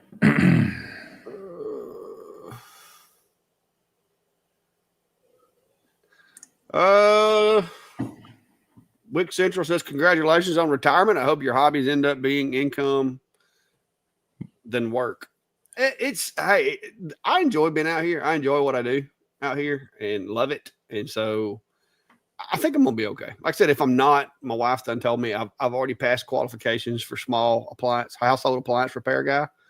So, I mean, I may have to not wear a belt to have the adequate profile as I'm working on a washing machine, but hey, I can pull it off.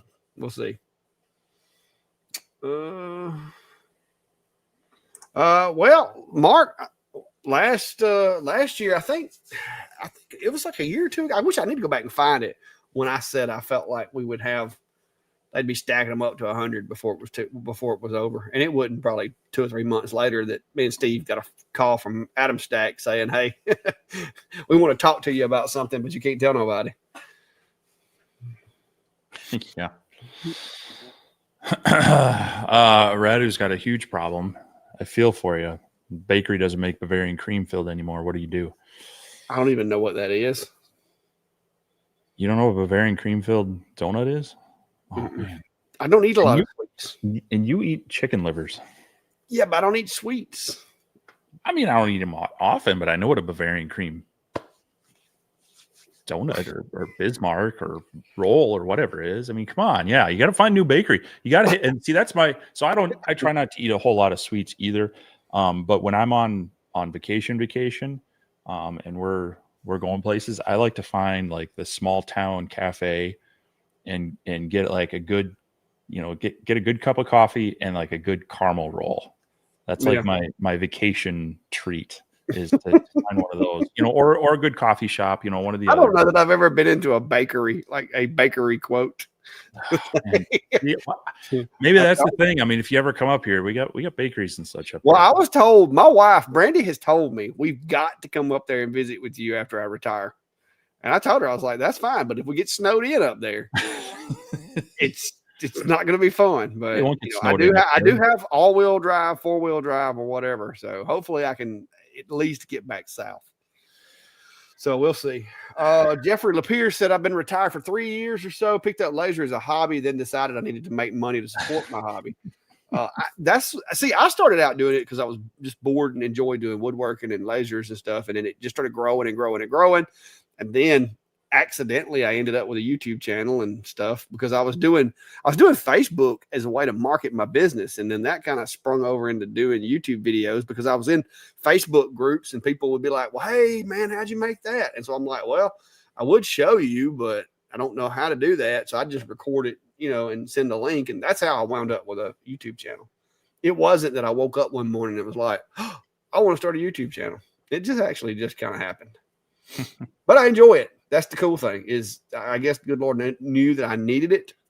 And it helped. Look at there. Look, Brandy would be happy and proud. Go ahead. I'll let you read that one, Steve. They'll think I'm biased. I'm not seeing it right now. So it says to help local makers Chamber of Commerce. I thought you said it was a comment from her. Yeah. No, yeah, my wife works for our local Chamber of Commerce, and so she kind of helps me get in with some of these other businesses too. I'm not gonna lie, but I do a lot of donations, like these things I'm making right here, like these, $65 a board. I paid for the material. All right, I'm donating these to a barbecue cook-off that a nonprofit. It's actually our Baptist Association, and if you're familiar with the South, Baptist is like everybody basically, except for a few Methodists and Church of God folks and stuff. But anyway, so I'm donating these. I didn't charge them anything, but there's that on the back of it. Click so on it, you're on that's one of the ways that I get people to go, wow, this is cool. I need something like that made for my business. Let me call this guy. That's barcodes on the back of it. So that's one more way. Now go ahead. Sorry about that. Yeah, so it's great that the Chamber of Commerce does that. Here, the Makerspace holds, like I said, quarterly kind of maker markets, and of course they give first dibs to their members, but they do open it up to non-members. But there's also another group that started in the mall here. They took one of the empty spots and have kind of created one of those consignment maker shops as well. So, those can be good ways to, get some stuff going, get your product out there, create some maybe local items and work with another organization.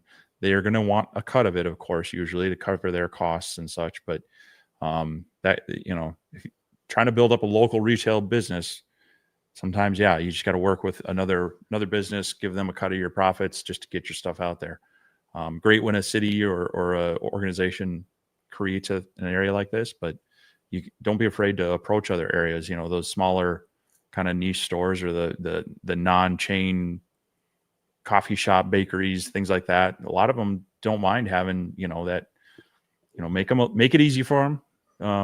Put it on like a little portable display they can put somewhere and just see how it might go. Yeah, I've just now got to the comment. Wick Central said he likes my the combining the different tools or whatever is exactly what he'd like to do. Said he does a lot of designing his own parts, mostly do PC sim rig things and RC car parts mostly. Very cool. But yeah. And ATB said, I would like to talk to you about the crystals and the LED color changing in the wooden frame behind you. That is actually a mirror that I engraved with lasers and painted each layer as I engraved it. That's actually one of my most viewed videos on YouTube. But it's got LEDs in it. It's just a mirror, a cheap 12 by 12 mirror pane, some layered plywood for a frame, and some like $9.99 lights off Amazon. So, but it's cool, the things that you can make.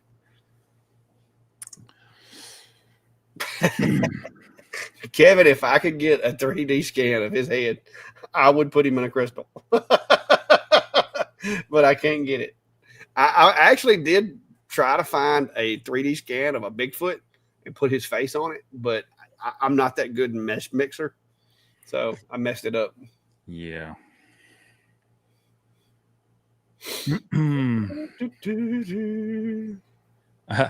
Mark's got a good point. Another question to ask yourself is whether you enjoy making the same thing over and over. It does get old until you think about the fact that that thing pays your power bill. Yep. Yeah. You gotta,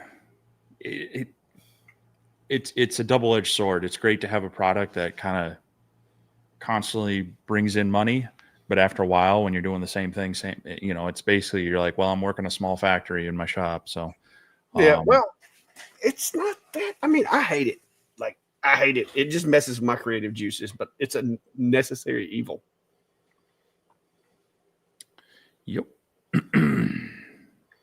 But when you start going back and looking and you see that this one customer with this one product has brought like $15,000, $20,000 into your shop and helped pay your bills for the year, it's like, okay, that I'm able to run my air conditioner because they buy these things for me every month and give me enough money to pay my power bill. That's where you start looking at it and going, you know what, making these things sucks, but the other, like, I don't know, 25 days of the month when you're not working on those things, it's cool to have that extra money to pay for your software and pay for your power bill and stuff. Mark's asking, what would be the direction to look towards the future when my Rolly goes kaput? Definitely want to stay in that basic price range. CO2 prices are dropping and diodes are on steroids now. Well, first off, that could be a while. If you're keeping it well maintained, keeping the module clean, keeping your lens covers, from getting gunked up and breaking. They say those diode modules are good for 10,000 hours. Now, whether they last that long or not, whether they can maintain their full power that long or not, I don't know. I don't know that any of us are going to drive one that much. And if we do, hopefully we're making money off it and you're building in your replacement costs. So yeah, I would say you're easily, barring needing a different feature or needing more power, you're easily a few years out from having to worry about that. So it's, but as far as what's out there, I mean, I would definitely keep an eye on both the mainstays. I mean, Xtool, Atom Stack, Sculpt Fun, Longer. They've been around a while. They're probably not going anywhere. They've got their fingers in multiple things. But also keep an eye on some of the newcomers. Cell Laser with they're still doing that gantry Galvo mix. You got Alien Cell that is kind of coming out with, they've got their custom board that's, it's not necessarily GRBL based. It's got some more of the standalone stuff. Might be something to look at, but any of those newer ones, unless you're willing to just, you got the money and you like to play, I'd kind of hold off and see where things land with them. So yeah, I don't know. I think it's too early unless you're itching for something else to be worried about that. What are your thoughts? Yeah, I mean, there's a few machines. If like tomorrow it died and you had to have another one, first of all, there's enough of them out there right now and replacement parts here and there. I think you'd be okay for a little while. It's a matter of time, but because if there becomes a market, like say for parts for that machine or upgrades, like let's say the module does go bad, well, somebody out there will see that, hey, there's a market for this, and they'll in their garage come up with a way. I know there's a couple of folks that make parts for the Xtool D1 that you can buy parts today if something happens to yours, but they're aftermarket parts. So if the machine, like if there's enough of a demand, somebody will step up and fill that demand. But secondly, like I said, there are companies out there that if you did lose your machine and like had to get another one, Atom Stack to me is probably the closest competitor right now to Rolly as far as quality. My dealings with their support and stuff like that as far as diode lasers. There are others out there, but Atom Stack's been really good, and they've got the Craft, and they've got the A40, A48, whatever that thing is. It's like the A24, but it's like a 48 watt module now. And then you have Asmer, who has the P3, which the P3 is an awesome machine. It's very similar to the Lasermatic, but it's not quite as sturdy as far as the enclosure. But as far as functionality, it functions just as well, in my opinion. It has all the same things as does the Rolly. So I think there's options out there. But like Steve said, if you take care of it, keep it clean, do your maintenance, it should last you until you fall in love with the latest and greatest and decide to upgrade. Yeah. Not Board Woodworking said their Airbnb was hosted by Mennonites and they forced 2 large homemade cinnamon rolls on us. That's kind of torture you hate to wake up to. Yeah.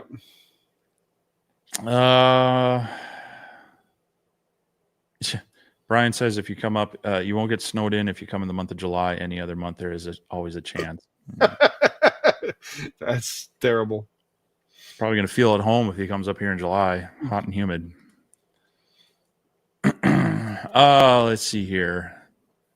Try to get caught up again. Yeah, not bored. It is definitely big enough. I checked it. If you watch my video of me making those things, I actually quality control tested each QR code to make sure it was scannable before after I finished them with the poly. So yeah, hey, you can never make your mark too big. Like I said, they're not paying for these things, so I had complete control to do what I wanted to the backside of them. The guy that organizes the event is very happy because if not, he'd be paying about $40 a piece for these things, and instead he's getting them for free. And 40 times 12, that's a pretty good little check, little donation. And usually all I get is, I think last year I got 4 T-shirts, one for each of my family members, and a shout out at the event, and some Facebook posts and stuff like that, which is fine. That's what I do it for. It's a good cause. Mark's asking, have either of you heard of composite nailers? They drive a composite brad nail instead of metal. Looks to be useful for CNC work holding. Don't have to worry about hitting a nail with the tool. Yeah, I've seen people use that as part of their hold down methods with CNCs. As long as you aren't needing, I mean, they're pretty good. They provide a lot of holding power, both, from side to side movement. And also they should, if you get them in, maybe, especially if you put a few in at just a slight angle, they'll also help hold it down. Depending on the job I'm doing, I like to have maybe multiple methods because you got to worry about the bit pulling the material up as well as things moving them around. So it's always nice having a variety of tools in your arsenal of hold down methods with those. And I haven't tried that one myself though. I've used regular brads. Yeah. And a lot of the bits, they'll still kind of go through them. Well, what I was doing, it was one of those jobs to where I couldn't, there just wasn't any way. Like I think it was a 4-foot sheet of plywood, and I didn't have a way because of the way it was in the design. So I had just very, very small margin of error. So I shot the brads in it. But what I did before I shot the brads in it was I set my machine up basically to ghost run it with the spindle off and raised above the material and just kind of framed with the machine. And then I placed a few little staples strategically in the workbed to avoid the CNC. The only thing that I didn't like about it was afterwards I had like little bumps where they went in at it. Like it had raised spots in the MDF on my machine. And so after I got through that job, I ended up running me like a 1,000th flattening pass on it just to knock those down, because it was a couple of them you could lay a piece of material on there and you could feel it like rock just a little bit. So Quick Central says, I use 3D printing to create things for a yearly food drive on bicycles called Cranksgiving. My last year's project helped raise over 1,800 and over 600 pounds of food. And that's a great way to even just get some exposure. I mean, obviously do it for the charitable works, but also, people see that work and, maybe have a couple other examples of what you can do, or definitely at least put your socials or your, whatever to point back to, because people might go, hey, I'd love to buy another one of these or something like that. So I'm a big proponent of doing, charity type things, but in a nice, appropriate way, maybe using it to just get the word out about your work and what you do. Yep. Well, they came to me on the barbecue and said, if you'll do this, we'll do that. So, yeah, and I think a lot of places too. I mean, they're like, hey, for some exposure, you want to help support this event. And I always try to go into it as I want to support the event. And if I get some exposure, that's great. Having a little bit of that kind of, just a little more empathetic attitude. So yeah, Valley Forge, Eric says he loves his craft. Should have the 40 watt soon. Only downside is a bit pricey, but has some better features than the Rolly. It has a few things that the Rolly doesn't have. I'll give it that. The only thing is you'll have to fashion your own way of indexing the honeycomb. That's the only, unless they've changed it, which they may have, because I did criticize them about that. But that's the only thing that Rolly has that I would say that Craft doesn't, is the honeycomb, and the rotary aren't necessarily indexed. You have to take measures to do that yourself. Mm-hmm. Thank you, ATB Marketing. Appreciate the sticker there. Chris says he did a QR code that displayed a message saying, if I wanted, I could have just loaded a virus on your device. And that's very true. With QR codes, they are a nice method to get get someone a link and whatnot. But definitely when you're scanning them yourself, know where it's from and what it's pointing you to. You can definitely, I mean, I see them at our campus. People put like, oh, I have this survey for this study. I'm like, I'm not scanning that. I don't know who put that up there. Yeah. Chris said Ryan just 3D printed a QR code 450 by 450. Yeah, I saw that in their live last night. It was black and white. Big one. It's like you could scan it from across the street. Yeah. Yep.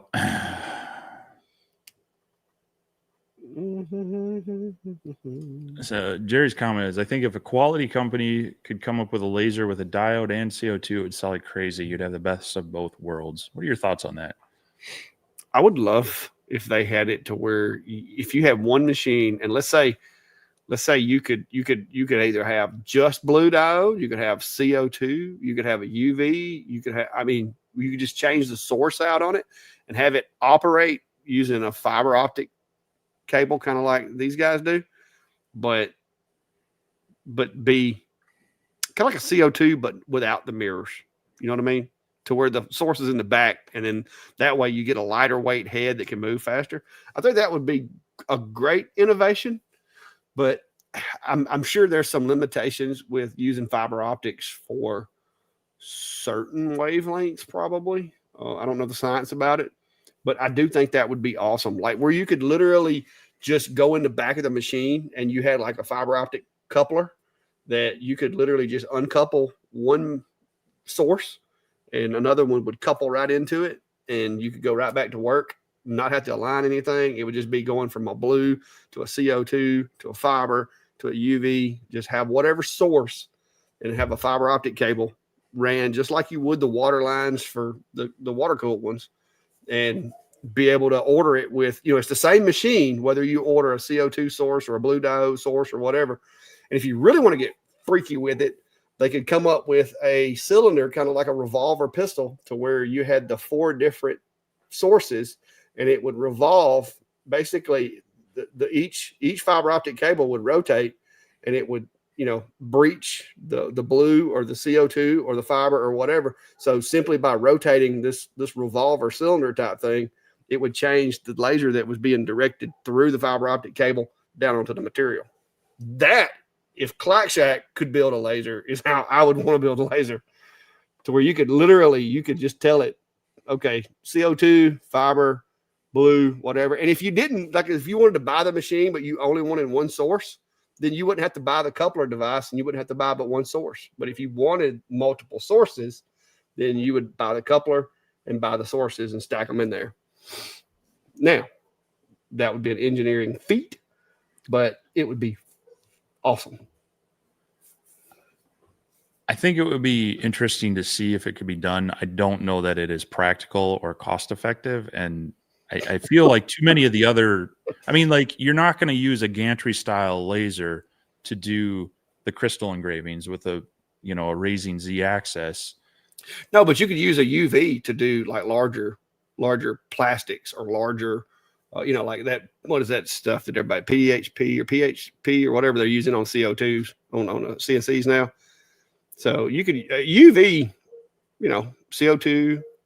I think that now it would probably the science would probably make it very expensive. But yeah, I just feel it's not practical, and I don't know. Anytime I've had a multi-source machine, it's usually 90% locked into the one type, or it's just more viable to have dedicated machines. Also you're looking at productivity. If you're looking at it from a business standpoint, having all your sources tied up in one device limits how many things you can work on. So I think it would be interesting to see it actually function. I just don't see it being practical. Yeah, like the only thing that I can come up with is, especially like in some of these, if you wanted a very specialized machine and you had very limited space you now have like 4 machines in one. So if you're in, somewhere to where you just don't have the room for it, I think the evolution of it it'll eventually get that way. And it may be one of those things that is kind of like some of the other machines right now that are so expensive and so niche Epilog that only those that are really, really serious buy them because they're just so darn expensive. I mean, not that it's a bad product. It's just so expensive that it's not in most people's budget. Because like with me, there's no way I'm paying $40,000 for a laser. It's not. Well, but there are people that do it every single day. They do it. So, and kind of like what Chris alluded to is that when you're trying to combine the functions of many sources or tooling or whatever into one machine, you're usually losing out somewhere, whether it's on speed, effectiveness, or capabilities, or extra maintenance or whatnot. It's just, I think it's a very case-by-case use where that it would be a tough sell to engineer and market to a lot of people. Oh yeah, no, it's not going to be like it's not going to be like a toaster. No way. I mean, it's not going to be a toaster. But I'm just saying, if you told me, hey, design a laser for your shop, and you have like just anything you can come up with, we're going to design it. That is, I think that is how I would like for it to be, because it would be versatile. Now, if you're trying to turn out thousands of pieces, one machine that can do 4 things is not as good as 4 machines that can do one thing. Just like today and yesterday, I had a CNC going over there cutting out the blanks. I'm over here manually sanding the blanks. I got this machine engraving the front. I got this machine engraving the back. And then I'm sanding them again, taking them out front and spraying them and letting them dry. So I had, in that case, having one machine that can do 4 things is no good to me. Yeah. But if you're a, very specialized place that does very specialized stuff, then I could see, some people might pay that just to where they don't have to have a room full of machines, But if you're a very specialized place doing specialized stuff, I hope you're earning a very special price for it. And that's what I'm saying, because I know people that have Epilogs. They buy the Epilog machines, but me and you aren't going to go buy an Epilog when we can do the same thing with a lesser machine, even though, it's just, you're just not going to do it. But I do know people that, matter of fact, one of their sales guys told me that if you're not willing to spend the money on the Epilog, you're not serious about laser engraving. And I was like, I'll never buy one of those. You just made me a never Epilogger, because when he told me that on the phone, because I was actually pricing the machine for my buddy Tim, who had an Epilog. And I'm like, whoo, that's kind of steep. And when that guy told me, if you're not willing to pay that, you're not serious about laser engraving, I was like, okay, thank you for your time. Yeah. Let me call Thunder. And then we called Thunder and ordered the machine. Yep. Yeah.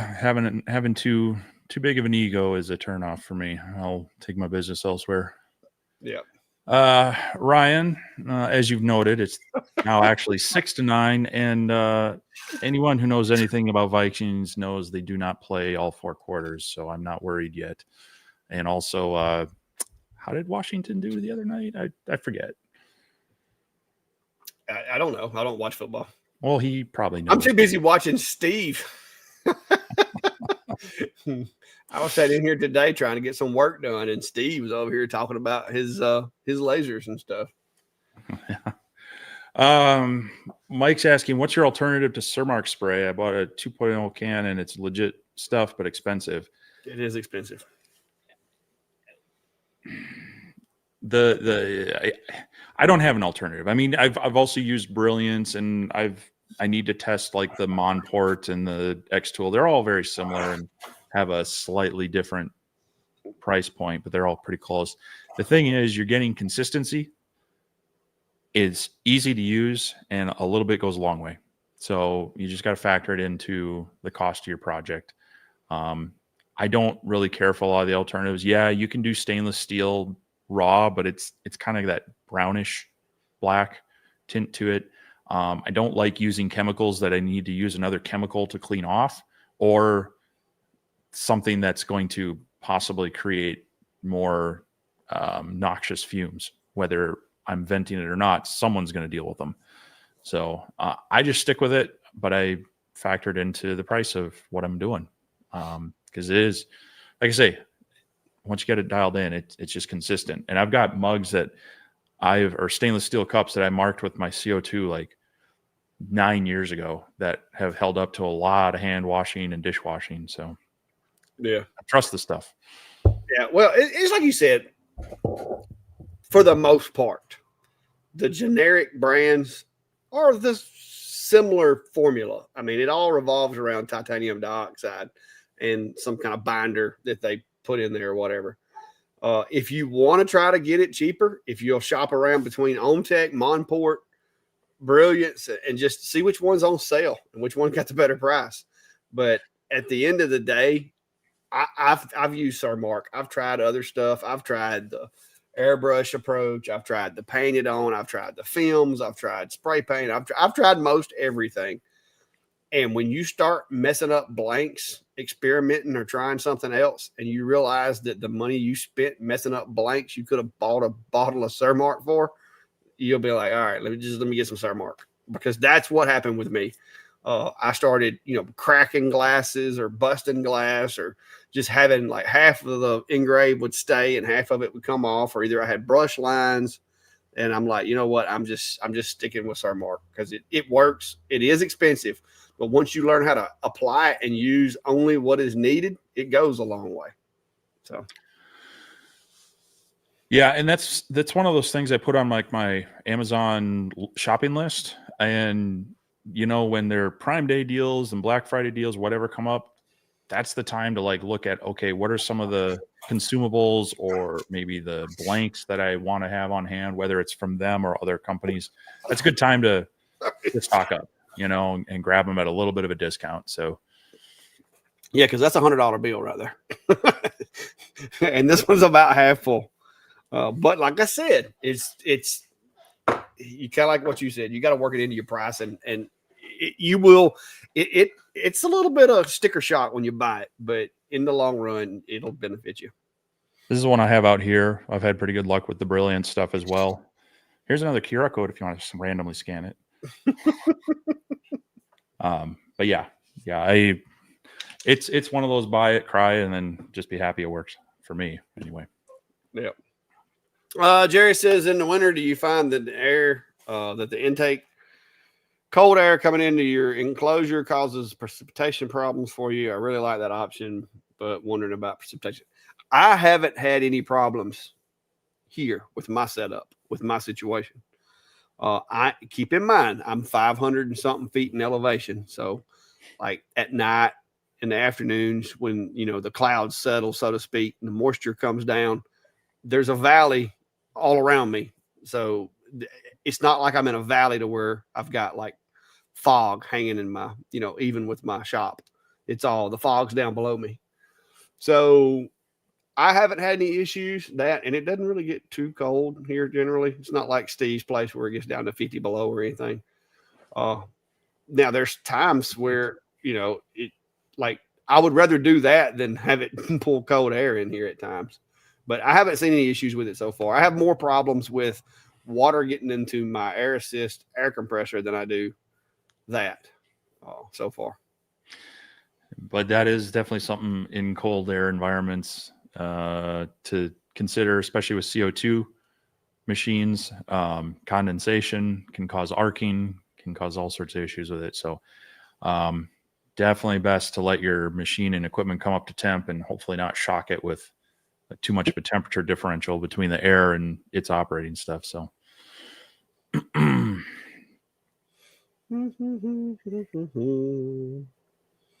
yeah, we said $100. I had no idea. Yeah, I think that's about what that bottle's going. That's the big bottle. Let's see what it's going for at the moment. I haven't bought any in a while. Like I said, I bought it. It's kind of like Steve said. If you ever get one of those pop up from Amazon saying that, yeah, a 12-ounce bottle is $100. Yeah. See, and that's where like Omtech has their 13-ounce one for $40. I need to find the time to do some comparison on, try to use the same piece of metal and the two different sprays on the same laser and just put it through some torture test, I guess. But because there is a a difference between Cermak and others. I mean, Cermak's been around for a long time. You know, I think they thought their stuff was gold for a while until other people started making it. Yeah. But yeah, definitely. You know, X Tool has their brand, Ohmtech, Monport, Cermak, Brilliance. There's a number of them out there to try out. And application is key. I mean, you want to clean the surface really good before you put it on there. You want to make sure you put it on there in an even coat, thick enough to do the job, but not too thick. I mean, if even Ceremark, if you put it on too thick or if you put it on too thin, you're not going to get the desired effect. It takes some practice. My recommendation is when you get you some Ceremark and you want to practice with it, stop by the Dollar Tree and buy you a couple of those really cheap picture frames, because those things actually work really well with lasers, and you can try with the marking spray, without marking spray, whatever you want to do, and do some pretty cool stuff. But that's what I did. I use a bunch of old picture frames and old glass to practice with. Yep.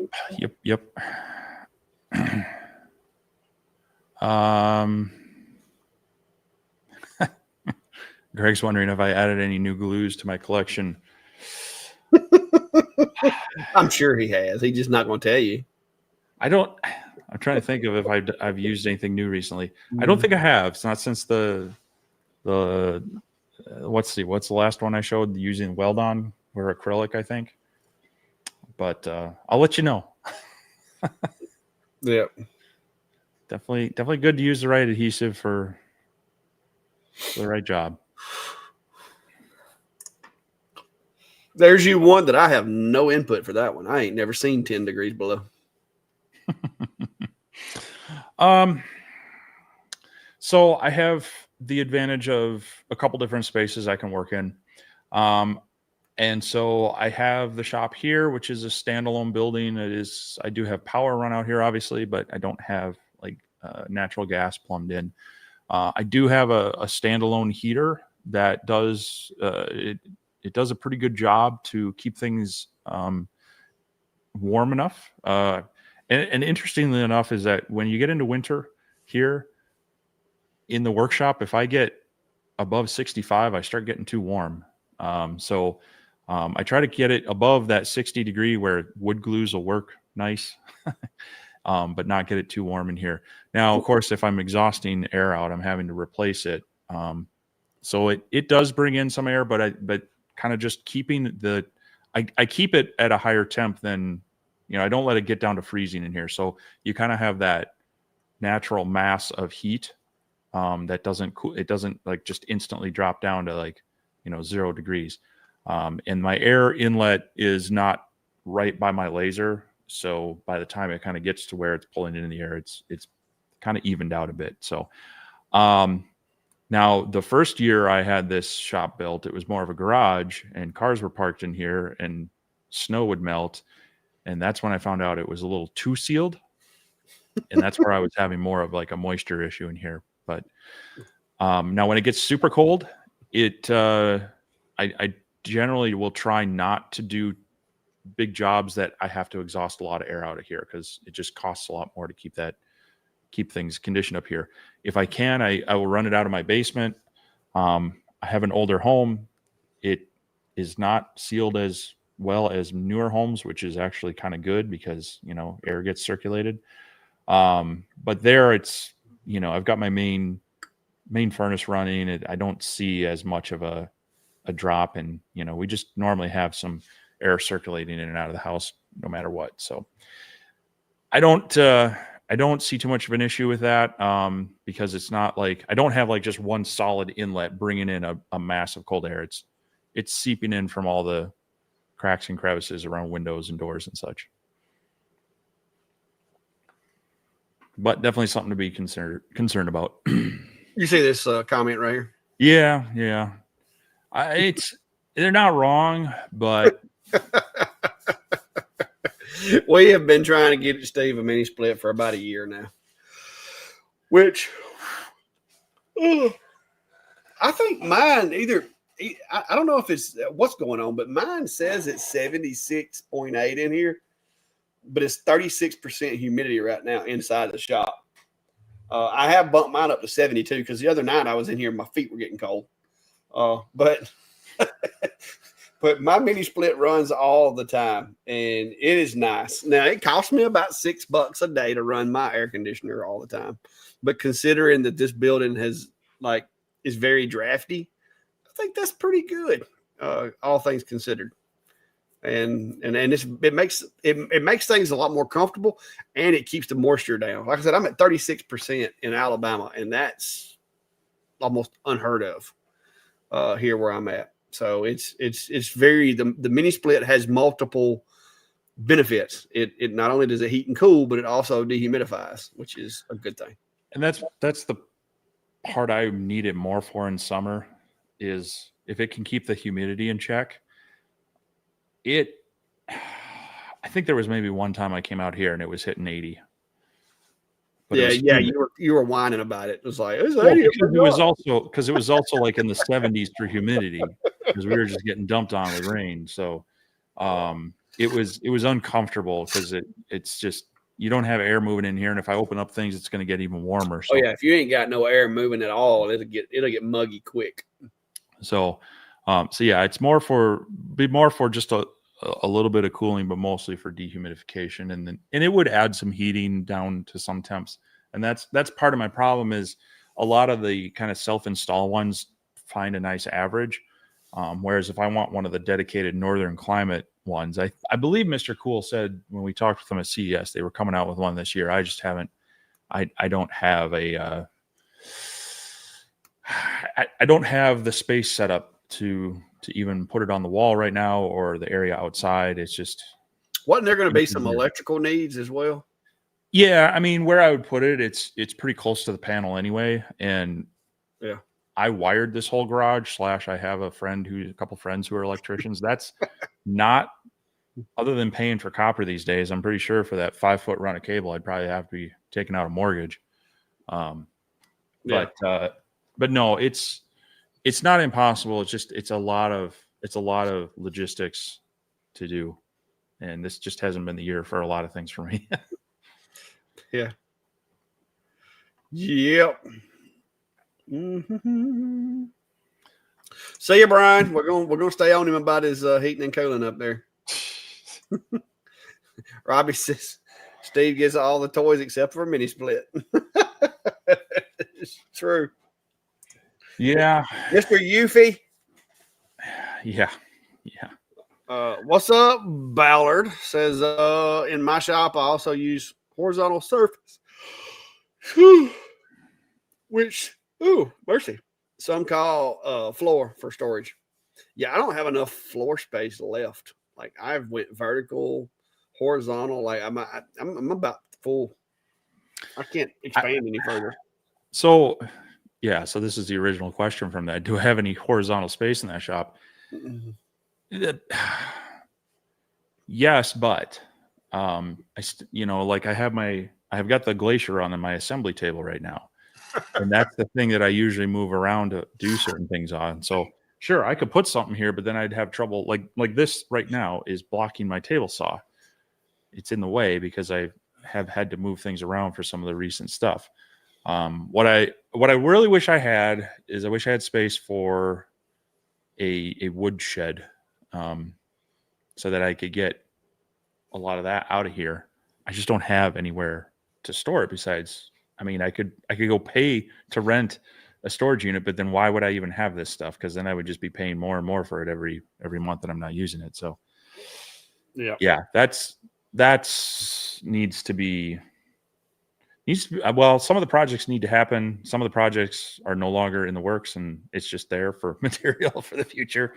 But yeah, it vertical space, I don't even have a whole lot of that anymore.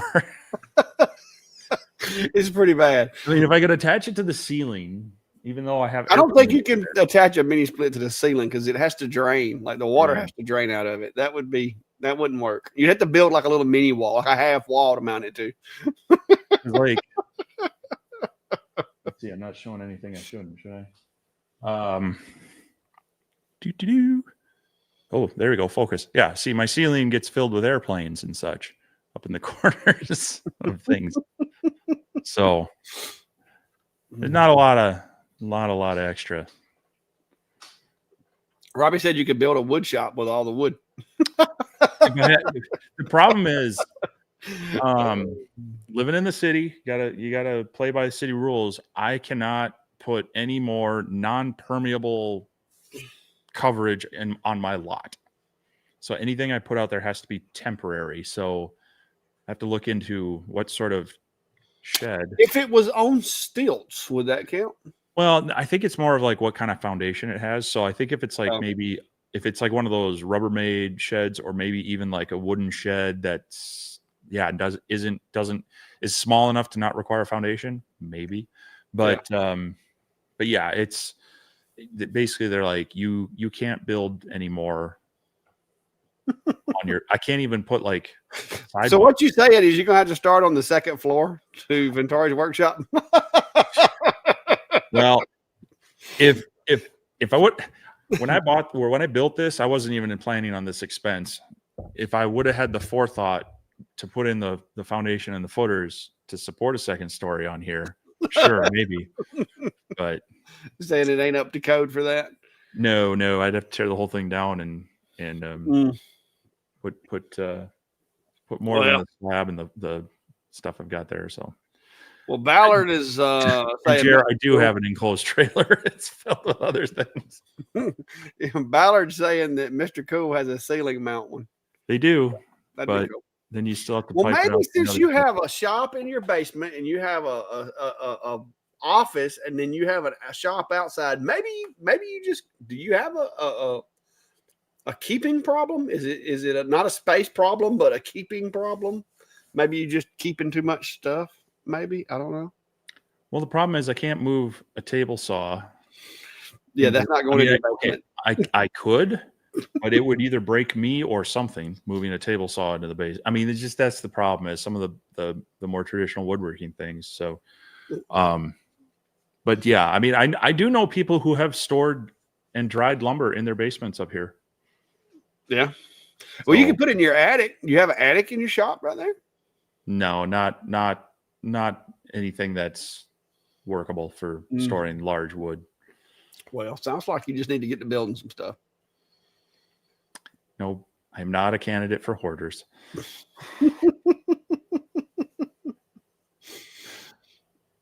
Jerry said you can get you a Rubbermaid shed. I used to have one. I kind of wish I actually sold it right before building this, and I really wish I would have hung on to it because it would have made for a great even for putting like the lawnmower and snowblower, yard tools in. Because I mean, that's the other thing is I have out here is I have some of my toys. We've gotten rid of most bikes. We're down to one bike, but it's not just 100% shop is the yeah. thing. Oh, I'm out of space too. Like I've got right now, I've got a kiln to where I can keep my wood and stuff dry. There's a dehumidifier in there. It's the building when I built it out of wood that I cut on the sawmill. But when I built it, I wrapped it in like 6-7 mil, like a real thick plastic before I put the inside boards on it. So that thing is insulated, plus it's wrapped in that thick mil plastic. And it's got a dehumidifier sitting in there that I keep running. So, my wood and stuff stays at like 7% moisture content. But here lately, I've been so crowded in here, it's became like storage for other stuff too. Like that's where, like if I got a box that I have to keep that I can't throw away for a little while or something, that's where the box ends up until it gets in the way. And then I take a box cutter and dispose of it. But I'm out of room. Like me and Brandy are starting to use my old dog kennel because it's got a roof on it. Where it's out here, the little dog kennel. We started using it for storage for stuff because I don't have anywhere else. The shop that's over the top of my sawmill, I've got crates that these machines come in up there. I mean, and I don't want to get rid of the crates because I can use those to store things in. And so I've moved all of my sawmill stuff, my blade sharpener, my chainsaws, all of my sawmill stuff is in the little shop up there at the sawmill. So I am out of space. My living room, my little office space in the living room is all the way around to where the Christmas tree goes, and we're gonna have to approach that here in a few months. Yeah. Don's asking, was wondering, do you guys think a Galvo fiber MOPA with a UV combo would be possible, or too price prohibitive for any company to make? I think that the issue with combining UV with anything right now is the UV lasers require so much cooling that their source takes up a lot more space than typically any other type of laser. And so, yeah, I think it's possible, but I think you would have such a large, either like a base, or you'd have multiple, source boxes or something. It would be a pretty big accessory to the actual head of the laser that they work through. You're getting back into that. Okay, now we need to water cool it realm. Which I'm gonna be honest with you, I don't think that's a bad idea now. But yeah, I mean, just the fact they would cut down on the noise of these things. Yeah. Yeah, I mean, if they told me, hey, we're going to upgrade the Omni X to be water cooled, and you're just going to have a chiller sitting over here in the floor, that wouldn't be a bad upgrade. Because those 4 fans can really stir up some noise. Yep. Yeah, Dave, I have a pole barn actually built onto the back of this shop, because right where I'm sitting right now is where my tractor used to park. But when I got ready to make this a shop, I boxed it in and I built me another 20-foot lean-to off the back. And from where I'm sitting, I got junk. Then I got my RTV and my riding lawnmower. And then on the other side of that, I got my tractor, because the tractor with the bush hog on it and the front end loader, it's almost 20 foot from tip to tip. And then I've got my sawmill shop up there, which is 20 by 25, I think it is. But it's got a sawmill under part of it, and then lumber stacked under the rest of it with tools and stuff. So and then I got my kiln. That's the only 3 outbuildings I have, but I got too much junk. I do have a keeping problem. I keep too much stuff. But I've gotten better at getting rid of things. But some of the stuff, especially like these machines, I mean, they send the machine and you would think, oh, you just do a couple videos and then it can disappear.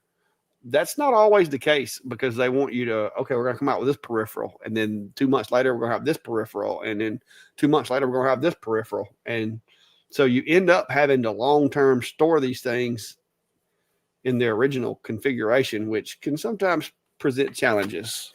Yeah. So. Radu is asking, what are your thoughts on using powder titanium dioxide, either mixed with CMC powder? Some use this to mix, others don't. Makes it stick better. I've seen it for white tiles. And yeah, it's definitely something to play with. I think if you're doing it occasionally or just like to play, sure. I think if you're trying to have consistency and push out product, I mean, I think this is the way it goes. Is it a hobby and fun thing, or is it a commercial business where you need time is money and consistency is key? Because anytime you're doing your own mixture stuff, there's always the risk of, mixing it up wrong or having a bad batch. I mean, technically, yes, on a and then you got to come up spray, with you get bad. But then you got to come up with an application method too. Yeah. So it's doable, but it's one of those, do you have more time or do you have more money? Or are you going to make money with it versus the time you're going to spend with it? Yeah. That's, definitely a viable option, but just there's a trade-off. Yep. Greg, you're not wrong. I probably do need to sell, donate, loan out, put up for adoption, a number of things, but working on it. Part of the problem is just like things like this glacier to come in, and it just takes up a lot of space, or even a lot of the lasers recently have been, enclosed models, which are great for safety, and it's a great direction to go to. But trying to keep that on hand, like Clack was saying, to be able to use it, maybe in comparison with the next version or with the accessory or the new module that comes out, it's easier to hang these open frame ones on the wall versus store a big enclosed boxy laser somewhere. Yep. Elo, I get rid of them pretty quick. The ones that I can. We do lots of giveaways. I've got a meet and greet coming up. I'm gonna be taking some machines with me to the meet and greet in October, and we're gonna be having a raffle. So if you come to the meet and greet in October, I'll let you guys know what we're gonna be having. But there's some machines gonna be up for grabs because a lot of the stuff that I can't repackage and ship out, I've about gave to every school, nonprofit, crafter, disabled veteran, and everybody in my area that I can find. So I've been a lot of my machines. We've been having giveaways, and I've been shipping them out to folks. Matter of fact, what was it, Steve? I think it was Steve. I sent that one, the Pixel to Pixie to last week. So I get rid of them. It's just a lot of them you can't get rid of until they're through like releasing all of the peripherals that go with it, and that's sometimes a pain. Or disassembling and repackaging, or just Yeah, some some of of these them, some of them you just can't repackage. well, and some of them, the shipping is a bit prohibitive. So Greg says he'll take your glacier. Yeah, I don't know. I mean, we still have some peripherals coming out for it. We've got more testing to do. Nothing else. I mean, they are coming out with the enclosure to test with it as well. It is a very cool machine. I would love if it was in just a slightly shallower form factor and make it easier for me to use consistently and keep in the shop. I just don't know where I'm going to be able to keep a 4 foot by 5 foot 120 watt diode laser. So we'll see. But I've also been talking with the local makerspace about some things. They used to have a Glowforge. I know they have it sounds like they have an X-Tool P2 now as well. So I may reach out to them and say, hey, maybe I've got some equipment you could use, or maybe I can help them out with some in-person classes in exchange for, reduced membership or something. It's the thing where I don't need to go there necessarily to have access to the tools, but I want to have access to the people and kind of surrounding myself with similar creative types, working with them a little bit. I think that would be where the big value for me would be is. I would love it if we had one of those. Yeah. If I ever hit the lottery, I will have one. But I'm going to need to hit the lottery first. Like, it's going to need to be a big lottery. Yeah. Yep. But I've run up to the end of the comments, and we've gone over 2 hours now. Yep, 2 hours and 17 minutes. Like I said, we had some good participation. But we don't want to keep going too god awful long because I'll be fell asleep first of all. Yeah, you actually have to go back to work for like a couple more days. Yeah, I've got 3 days this week because I'm having to take off Thursday and Friday, and then I got 3 days next week, and after that, I'll be setting my own schedule. So, yep. Hello, comments. 3D printing seems on the brink of a break for commercial market. H2C, Bondtech, INDX, and Snapmaker's Tool Changer. I'm looking forward to. Yeah, I've been watching the H2C and the Snapmaker one. I haven't looked at the Bondtech yet. It is really cool to see that kind of innovation to help speed up the multicolor, reduce the waste of the multicolor, and just even seeing the leaps in 3D printing the past few years and just the straight up speed and quality has been really cool to watch. And now to add in, multicolor, multi-filament setups is going to be really fun to see. Yeah. See, yeah, it amazes me that look how smooth that is. Like, and I did nothing other than I designed it in Fusion. I did design it, took it STL, exported it, sliced it, and hit print. And this, I mean, you can't even see lines in it or anything. And it amazes me. I battled for so long with my old 3D printer. Just to be able to do this amazes me. I can't wait to see what the newer ones do. I want an X1 carbon or a P1P so bad, but I got nowhere to put it. Like, the footprint of my A1 is all I have to spare. And I've got my AMS top mounted on my A1. And that's all the space I've got right now to dedicate to 3D printing. So, but yeah. As soon as I make sure that this file is legit and I don't have any more issues or adjustments to make, I will be probably putting it, and probably some other versions of it as well, in my Etsy shop, because I plan on making like one version that has like steps going down it, maybe another one that has, like some lines going up it. I want to change and I want to have some variety in this. Now that I've got the base worked out, I can just take the STL and take the file in Fusion and modify it. Maybe even making a round one, now that I've got this one working. So we'll see. So talking of evolution,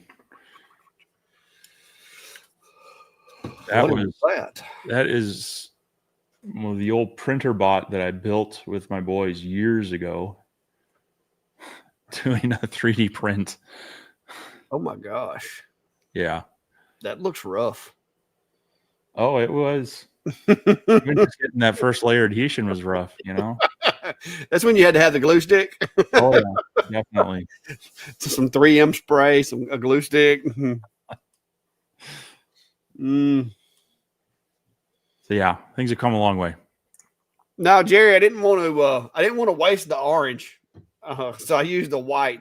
Plus, I plan on painting this one. I'm going to paint this one with like some gold spray paint, some of the metallic gold spray paint. And white is the best color when you're painting because it's just easy to cover up. If I'd have used black, it would have took a lot more of the gold spray paint to get that gold shine and everything. But I've been using plenty of the orange. As you can see, I've outfitted my Omni X has been outfitted with its own lens cover, jack holder. I've got an extended tube that comes all the way up to the work area from the exhaust pipe now. I've been doing lots of 3D files for it as well. But anyways. All right. Well, hour or 2 hours and 22 minutes. Sounds like a good spot to end. Yeah. Appreciate everybody stopping by. It was fun. It's been a hoot. And somebody was asking a while ago, are we going to have a retirement party? My last day at work, I may actually come home and go live for a little while. I don't know. I'm not going to have like a party, but we may have one here. I'll have to get on Amazon and order like a disco ball to hang from the shop ceiling or something. Cool. All right. Well, a couple more weeks before that happens. Mm-hmm. But 2 weeks. Soon enough. So, all right, everyone. Well, thanks for stopping by. Thanks for being here for the live. Thanks for watching all our videos and liking and commenting on them. It all helps. And we will be back next week. Otherwise, keep an eye on both channels for more content coming. We'll see you in our shop soon. Yes, sir. And if you hadn't, go check out Steve's latest video on the Glacier. And I did one where I show you guys how I round robin all these machines and made these little plaques back here. So till next time, be safe. Have a good one.